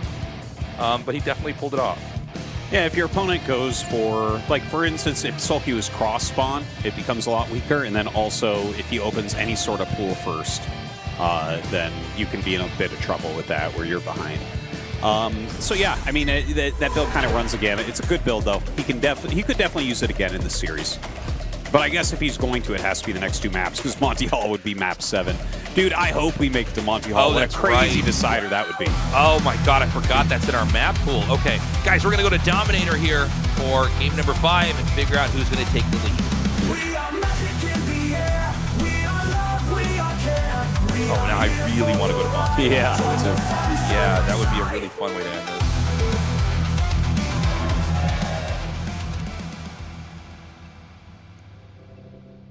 Okay, we've got Zerg in the top left, Terran in the center right on our map that, you know, was Gladiator. It's been reconfigured. It's been reimagined into Dominator. It's so much better as Dominator. Gladiator yeah, was like a map I honestly could pass on. Yeah, I think Gladiator had a lot of problems with it. Dominator is actually legitimately a really good map, I think. Yeah, 100%. So let's see what exactly SoulKey and Light are going to do here. This is a map where double or quad dropship is pretty good in late game.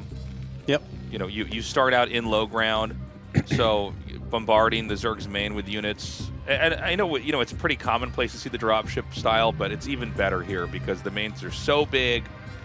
There's so many different angles you can come in from. In this game, it's going to be SoulKey going for a pool on 9 into Overlord, I assume. Unless I don't think we're going to have the gas taken, but yeah, you can't really go for that. That's just going to be extractor trick. But this is like SoulKey saying, okay, I'm not dying to any more early barracks, right? Now that's a Zergling tight wall. Both of these positions that SoulKey's not in have Zergling tight walls.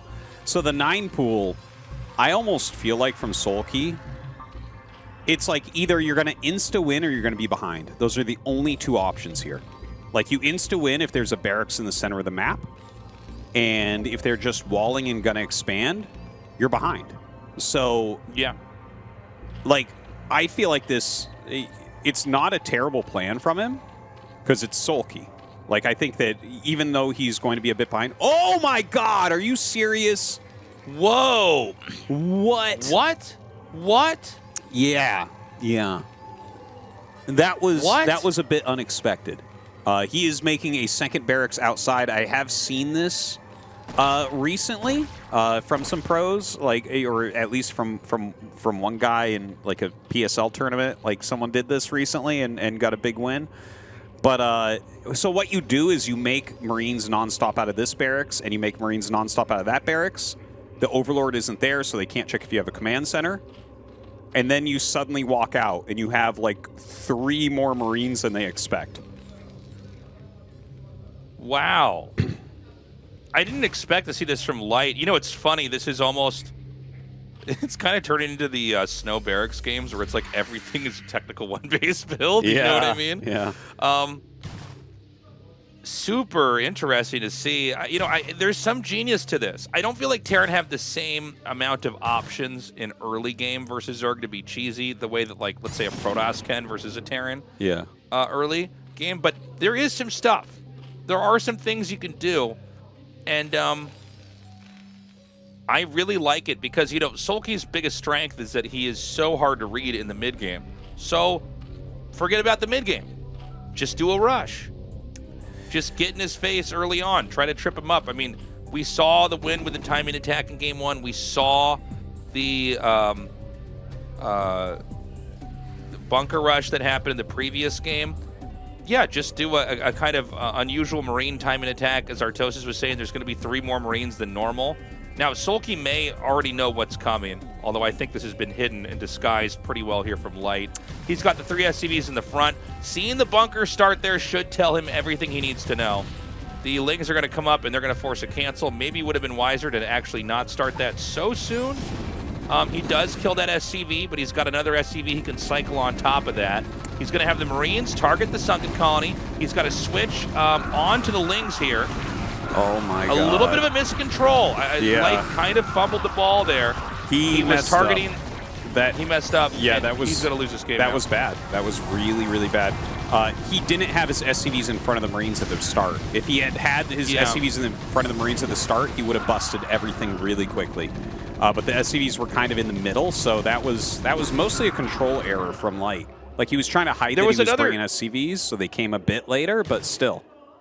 There was another mistake that was made where you want to target the creep colony until it's at 100 HP. So a creep colony starts with 400 HP. That is correct, A Sunken colony, when it finishes, actually has 300 HP. So you might be wondering, like, well, how can that be? You mean it loses HP when it finishes? It does. And so if you have a creep colony with anything under 100 HP, like let's say it has 60 HP, and it turns into the sunk, it'll have 1 HP. Yes. So the idea is you target that, and then you need to A-click on the ground so the Marines switch onto the Lings. Ideally, one of those Marines will target that down. Yeah. By the way, I'm sorry, I'm kind of getting in the weeds here, but no, you're 100% right. You're 100% right. He could have killed more of the Lings. It was terribly executed by Light. Yeah. Terribly executed. Yeah. By the way, crazy moment where the depots are almost torn down there.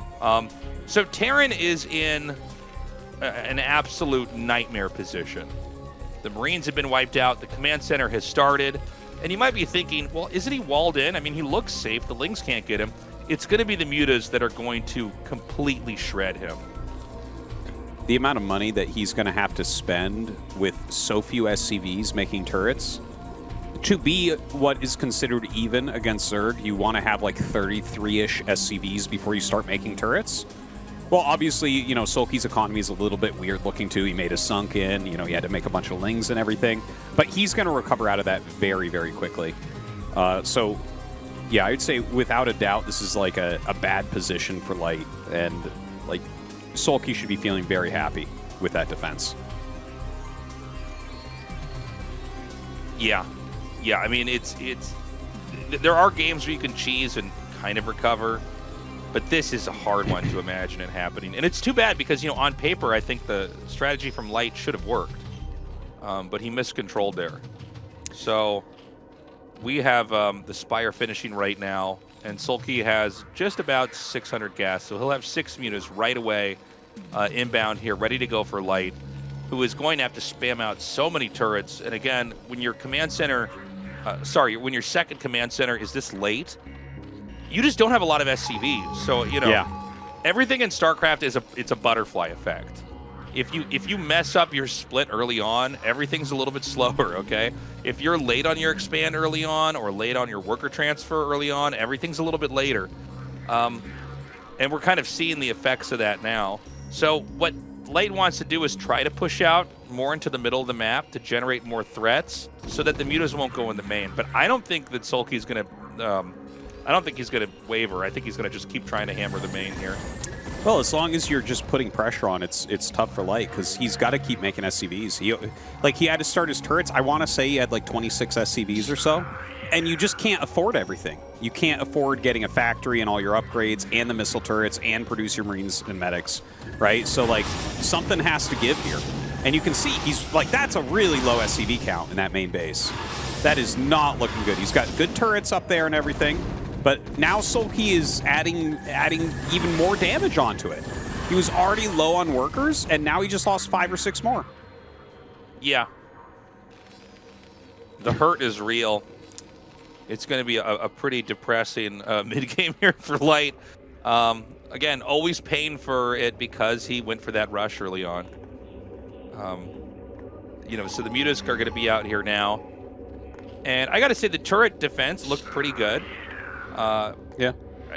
this is a main where it's like, there's a lot of areas you got to protect yourself from, but he's got everything tucked kind of neatly onto the side. So the placement was pretty genius here by Light. Not a lot of loose ends hanging out there.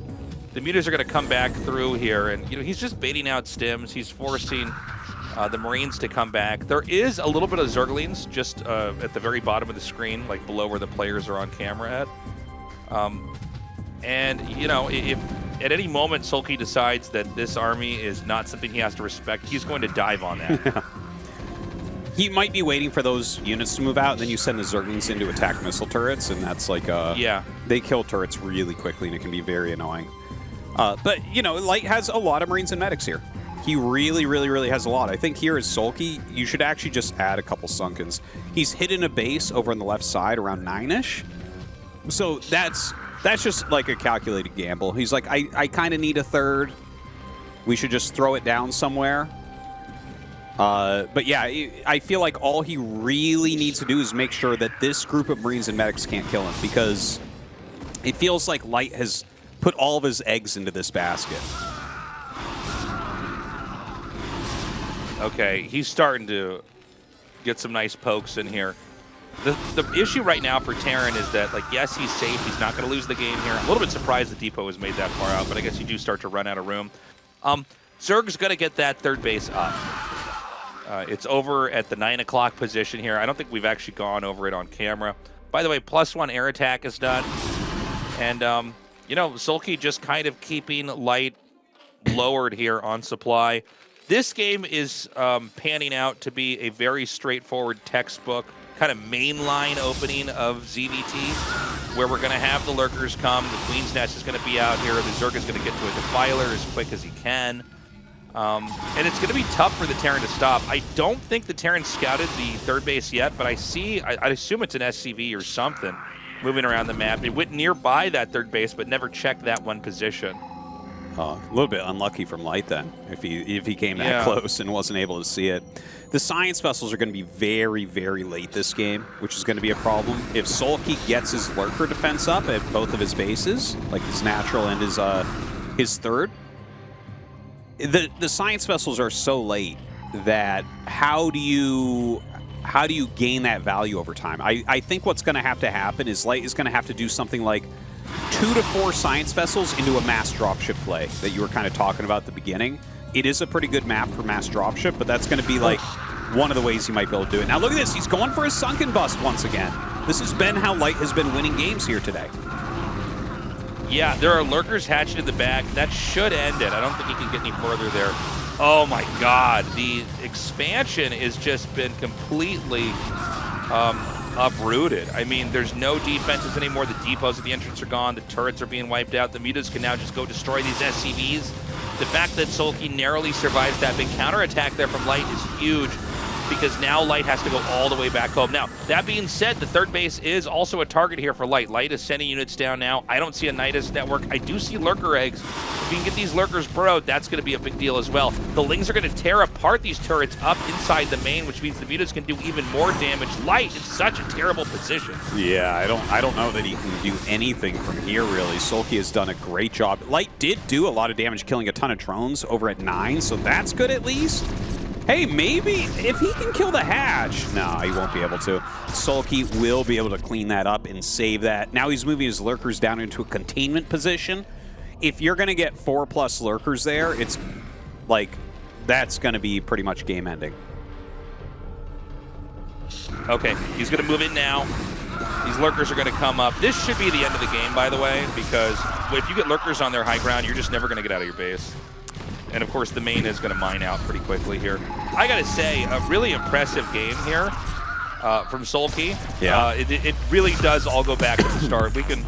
It's easy to forget what happened in the early games, and you have some crazy counterattacks and some exciting moments like that. But truly, Light bungled that rush. And I have to say, Light was looking pretty pissed. Yeah. Once that game was done. Well, he had that game, like, kind of being handed to him. He didn't get scouted. He moved in with the right amount. But you are completely right. He over-targeted the Sunken. He should have left it at 100 health and then one-shotted it. He would have taken 20 damage there, but that would have been far less damage than what the Zerglings were doing to him while he tried to power it down. Right? He dealt like an additional 50 or 60 damage to it before it finished morphing, and then it still got a shot off. So it's like, okay, that was definitely a mistake. The SCVs should have been in front of the Marines. They were in the middle at the beginning, which means that their blocking was late and their damage output was lower than it should have been. It was misplayed by Light. It was misplayed, and SoulKey handled it. Yeah. Doggy killer. I love that sign. That was a great game. That was a great game. It's too bad Light messed up the control, but this is what makes RTS so awesome. It's not just chess. It's not just, you have the pieces in the right position. There is that video game element. You got to control stuff correctly. And he did focus fire down the creep for too long when he should have turned and had that targeted on the Zerglings and drones. And as Tastosis said, have the SCVs in the front. That means that SoulKey bumps this up 3-2. SoulKey needs one more game to win. Light needs 2. We're going to go to Minstrel for map number 6. And if we are so fortunate that this is tied up 3-3, we're going to end this on Monty Hall, which is going to be a lot of fun. That would be crazy.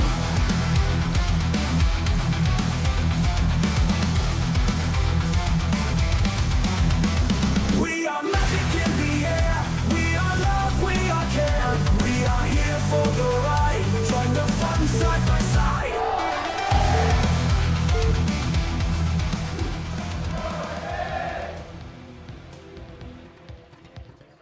Okay.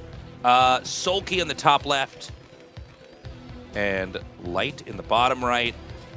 Just in case we don't get to a Game 7, I'm just going to do that final plug for the Patreon, guys. We always do too. Consider signing up. I'm sure there are those of you who've heard us encourage you to do it, and you think, yeah, I'm going to get on that, I'm going to do that, but you haven't bothered. Maybe you haven't signed up for the website. We're hoping to give you that final push. This is the way to support StarCraft and support us in our endeavor to keep the history, the stories, all of this alive. And we couldn't do it without you guys. So the support is really appreciated. We don't have the same kind of support that we had in the past from Blizzard, which is why we're coming to you guys instead. So we love you guys. We appreciate it. Yeah. Patreon.com/ASL English. Yeah, thank you guys. And, we hope to cast ASL. I normally say forever. But at this point, just until SoulKey breaks the game and everyone quits. Yeah, we're almost there. Because if you get a Zerg to the level that Flash is at, man, I think the game ends. I think we're like, oh, it got figured out. Okay. Because Tastosis and I have had secret conversations where we really both tell each other that Zerg is maybe actually the best. Oh yeah, we both hate each other's race, but every once in a while we go, it does feel like maybe Zerg is the best. I think everyone that actually plays a lot agrees that Zerg is the best race. It's hard, but it's ridiculous. You saw some of these so games. Good. You're like, well, what do I do? I don't get it. I don't. Yeah, it feels hopeless. I don't know. It feels hopeless. And yeah. Even watching this series, it's close. It's 3-2.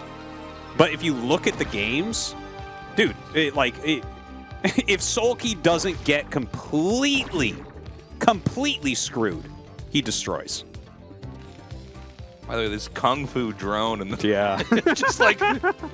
just taking shots everywhere. The drone's attack is slightly longer range than the SCV, so it's not exactly a fair fight. Combine that with the fact that the drone is going to organically heal over time. Every couple of seconds, another HP will tick on top of it.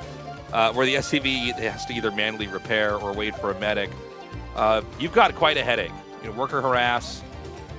I honestly love the fact that there's worker harass in this game. It's one of the first kind of really intriguing things I discovered in multiplayer, like way back in middle school when this game came out, when I was in 7th grade or whatever. But just seeing you can build on their gas, or you can kill the worker with your worker that's making their building. There's all these just neat things you can do. You can body block with the workers. But my God, what people can do with workers now is insane. Yeah, chasing down SCVs, for instance. Being a Terran on the receiving end of a lot of this is painful, but I definitely agree with you. if you look at the flexibility of what you can do with an early worker, like compared even to StarCraft 2, which I think is one of the greatest games ever made, it's like, oh yeah, no, I mean, slowing down mining by like 0.1% is nowhere near to watching this drone go in and force 2 SCVs to chase it and dealing all that damage. It's crazy. And by the way, that was an insane block because Light right now is doing a huge mind game. Look at this. He's forcing a sunken. It was an insane zoom in too. I'm like, I actually forgot we have zoom in remastered. I'm like, whoa, okay. Yeah. I could see that the Marine's back is very shiny. By the way, if you ever want to just be absolutely horrified by the StarCraft remastered graphics, which by the way I think are actually really good, zoom in on a Zergling and it has like human hands with like manicured fingernails. It looks insane. It's gross. It's like, what? Yeah. And zoom in on the Overlord's coffee bean butt. Oh yeah, he's got truck nuts on. So basically, SoulKey kept his drone around. I was watching this while we were talking about other things, but like Light didn't send 3 SCVs to mine his gas until the drone made a lap back into the main base. And then as soon as the drone was actually pushed out, he took all his SCVs off of gas, built nothing with the gas, and went for a command center. And now he's going 2 racks Academy Rush. This is actually brilliant in a lot of the ways that a lot of what SoulKey was doing was. Oh my god. Oh my god. He can't let that up. Block it.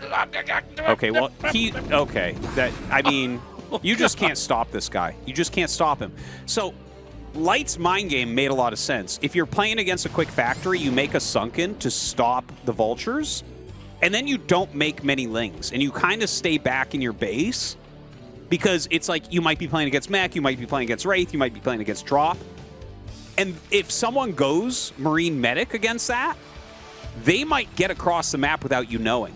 Like you might see it with like a ling out in the middle of the map or something because you're like, wait, what's happening? But a lot of times you just pick up a free win with a cheese like this. So Light's mind game was really good, but SoulKey figured it out. Okay, eBay's about to finish up over here. No scanners yet. You do want to make a couple more rounds of SCVs generally before you get the scanners. For the noobs out there, a little pro tip. Well, pushing those Zerglings away a little bit. Just trying to control the front of his base. Getting up to that 3rd barracks. So like a pretty standard build. Obviously, Light's opener was a little bit wonky for getting all that gas. It kind of slowed his command center, right? So like that is going to be a couple less SCVs, but it's not bad like last game, right? Last game he was just straight up in kind of a bad spot. Here, hey, that's a fast 3 barracks, and that's a nice fast factory too. A 6-minute factory is very, very fast. So we should point out this map, it's pretty hard to get around on. It's basically split into 5 horizontal lanes. Some are connected, others are not. And that can be a real problem for Terran to try to move around on. Terran is actually really slow. Bio's like maybe one of the slowest unit comps in the game. And it's hard to get anywhere quickly because everything can kind of spread out into a line and get punished very easily. So I think if we do go into a long game, it's going to be really interesting for me to see how exactly does Light, try to stamp out every other base that's going to come up here where, SoulKey could basically expand in 2 different directions. It could be really hard to deal with. Oh. By the way, the mutas are going to counter in here. Oh my god. And he's actually getting right on top of these barracks. Terran has to go all the way back home. I actually thought Light was going all in there. I thought he was like, I'm giving this up and I have to go kill you. But he actually turns around.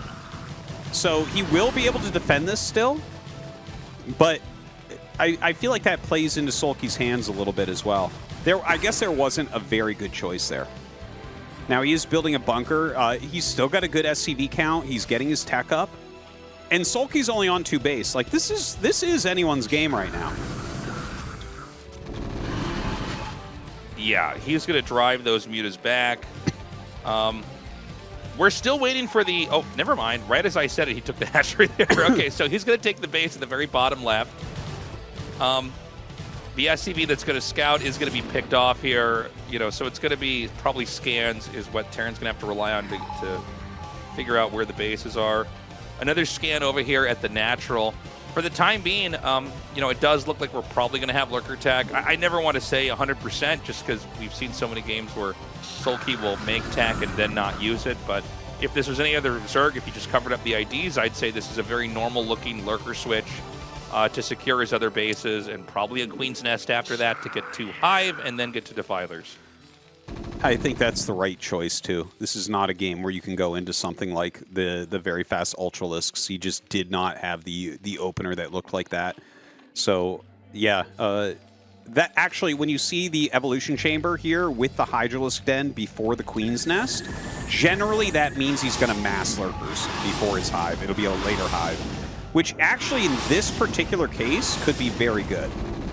Right? Like, if you look at what Light's doing, no add-on on the factory, and he has his second starport up, and he has an armory. So he's going to get some Valkyries for sure, but it looks like it might be like a Valkyrie bio, so Mass Lurker is actually quite good against that. Like, you're never going to break him. Man, he just knows how to get in there and find the blind spot. I guess blind spot's not the right word. He just knows how to stay out of the way of the turrets. You know, it's pretty bold. SoulKey has the confidence to fly through the turrets because he knows that Light is an efficient enough player. He won't just have a smattering of turrets all over his base. He basically wants to make like a ring, like a perimeter, and he's hoping that SoulKey will respect it, and SoulKey just dives through it and then kind of looms and lurks around that area, continuing to hammer workers over and over and over again. Very well done by SoulKey to get that many workers. And now Light's trying to go for a bust, but Lurkers are finishing up. He's got these Valkyries. What are those Valkyries going to do? Nothing. That's what, Tasteless. Like, these, You're right. They're just I'm like... sorry I said anything, man. Yeah, how dare you. But, like, yeah, I mean, oh, God. Dude, Light is just... He's being picked apart right now. I mean, this is brutal. We basically have watched Light run out of gas. He actually took his hand off the keyboard for a second. Gotta be a frustrating game. It's like, what are you going to do against the likes of SoulKey? We have Light taking a beating back at home. He's at 39 supply, just now 40 to 71. Supplies in StarCraft are funny. You want to be like way ahead of the curve. GG. All right. SoulKey almost tried to hide his smile for a second. And no game on Monty Hall, guys, but I got to say, overall, this was a really good series. Yeah, it was a lot of fun. You can see how frustrated Light is after it. I think, without question, SoulKey looked better. He looked better strategically. He looked better at macro, micro, tactics, just about everything. Oh, actually, Light's tactics were very, very good. Especially that game he lost on Pantheon with the Valkyrie dropship. Like, he was in a bad spot, and he really made some magic, even though he lost that game. But SoulKey's showing just how unbeatable he is. We haven't had a Zerg this dominant since Queen. It's these Zergs with glasses, Tastosis, I'm telling you. He is, like, I like Queen a lot, and Queen did really well to win 2 ASLs. SoulKey's 10 times better than he was. 10 times better. I'm not even joking. Yeah. Like, SoulKey is the best we have ever seen. It is insane. I actually have some light fears that he is going to, like, if we might actually need to get Flashback to stop him. That might happen. Yeah, we might have to go like full WWE here and be like, wait a minute, that's Flash's song playing, and like the lights go out and he just walks out there. How do you beat this guy? Look at him. Like, everything he does is perfect. Yeah. I mean, Light, honestly, this is maybe like the saddest game of them because it was just a total smackdown. And it's like, I don't know, it feels like it's got to be so frustrating. The way that SoulKey just does these crazy combos with the mutas and just, comes right back out and then gets these perfect surrounds. And, Light a little bit desperate right now. You can see he's scanned at the last second. He's like, oh, there's his third base. Well, I'm already at his natural. We might as well just try over here. A very hopeless Light just gets completely smashed. Maybe if the Lurkers were a little bit slower, that could end up working out. But he went for the wrong tech. He was trying to use some mind games. The Zergling that SoulKey got by was pretty darn big because Light actually had potential to just win the game straight up. And then, look at this, man. Like, SoulKey hits both the armies at the same time. Light losing control completely. And that's all she wrote, man. SoulKey, Up next for him is going to be Snow. And I got to tell you, I love Snow. Snow is so strong. I favor SoulKey. Yeah, I think that Snow probably has a better shot than anybody in the world, literally. His PVZ has gotten really good. Yeah, it's good. It's very good. I think Rain and Hero might have a small shot too. Anyways, quick little interview here with SoulKey. SSL 어텀 8강 두 번째 경기 모두 함께 만나보셨습니다. And that does it for the second round of 8 match of SSL Autumn. And securing a seed for the third season in a row is SoulKey. Congratulations. Thank you. 많은 분들이 오늘 경기를 일컬어 미리 보는 결승전 같다 이런 This was a 정도로 많은 match that 관심이 gathered so much attention, 모아졌던 as many 경기였는데요. people 그 considered it to be a 관심에 premature 보답하는 너무 멋진 finals. 경기력으로 4대2 And you 스코어로 repaid 4강 these 진출을 expectations with 확정 great 지으셨습니다. matches as you 김민철 선수 advanced 다시 to the 한번 round of 4 축하드리고요. with a 4-2 소감이 victory. 어떠신가요? Congratulations once more. How do you feel? 근데 사실 이길 줄은 몰랐어요. 이렇게 좀 To be honest, I didn't think I would win like this. I thought it would be tough, so I engaged with a relaxed mindset. 5경기 때는 저는 그냥 졌다고 생각하고 있었거든요. You know, the 5th game, I thought I've lost that one. But it ended up playing out in a weird way. I managed to defend, and winning that one, I thought, I'm in the round of 4, I'm going to the round of 4. 경기 전 인터뷰에서도 준비는 완벽하게 잘 In the pre-game interview, you said everything went perfectly as you prepared. As long as nothing goes alright, it should be sufficient for you to win. But the match went back and forth with Light bringing the score to a 2-2 tie. At that point, it felt things will go the way of the player who manages to stabilize mentally. And it appears that's something you did well. What with your great performance lately as well? What would you say to them? I believe that if the series goes all the way to Game 7, I'm going to win. So the fact we were tied 2-2 didn't faze me much. As long as I take Game 5 from there, I'm going to win the series, I thought. I wasn't shaken mentally at all. You planned things out very well today overall. Losing Game 1, starting from Set 2 on Pantheon, you came prepared with a strategy with Armor Upgrade Ultralisks, taking a mineral only at 6 o'clock. You won very precisely. How did you prepare for Game 2? As far as Pantheon and Deja Vu go, I actually didn't practice much, I just thought I would play standard. This build came to me an hour before going to bed yesterday. I practiced a little and it felt alright. I ended up using it and it seems to have worked well. In the third set on Kickback, once again you played Crazy Zerg, a strategy where you skipped Mutalisks and Lurkers. Did you determine this was the right build for this particular map as well? I sometimes off-raise his Terran a bit. When I played Light with him as Zerg, that's the build he played. I thought this strategy would be even better on this map, so I tried it, and I won almost every time in practice. So I was certain that I can win with it. You said you felt you would lose Game 5, but in the end, you managed to stop the Terran by building Sunkens just at the right time. And that's when you felt you can take it. Is that right? Yeah, and winning that game, I knew I made it into the round of 4. A truly astonishing performance as you once again secure a seed for the third season in a row now. In the pre-game interview, you ventured to say that if you can win today, then perhaps this might be another season in the bag for you. But you will remember that Snow said yesterday he would like to play you. Do you think that in your current shape and Snow's current shape, you are favored? I wanted to play him even in the round of 8. Oh, so you had to wait a bit longer then. Yeah, but honestly, I think Snow is the second best player, with Light being the best. 그래도 So he will be a tough 소수전이라는 opponent. 게 컨디션이 안 But the 좋아도 thing about 이길 수 versus 있거든요. Protoss is I can win it even if my form is not good. 자신이 있습니다. SoulKey, you're scaring me. 컨디션이 안 좋아도 So I'm confident. 지금 제일 잘하는 이재호 선수를 Even if 꺾었기 your form 때문에 is 두 not 번째로 good, 잘하는 장윤철 선수는 you can still win. And because you beat the best player light, 자신감을 좀 보여주고 계시는데요. beating the second best player 이 자신감을 Snow will be a 원천에도 walk in the 믿어주는 park. 동료들이 What 있지 않나 하는 confidence. 생각도 듭니다. I bet a lot of your colleagues can have faith in your confidence as well. 그 응원 와줬는데 멤버들이 Yeah, our Sinai members came down here to cheer again. 너무 고맙고요. So thank you for coming down to support me. 철구 형한테 항상 감사하다는 And 말 I'm always 전해주시고 thankful to Tara, who is watching this from home. And my friends who helped me practice. 그냥 집에 가서 보답을 하겠습니다.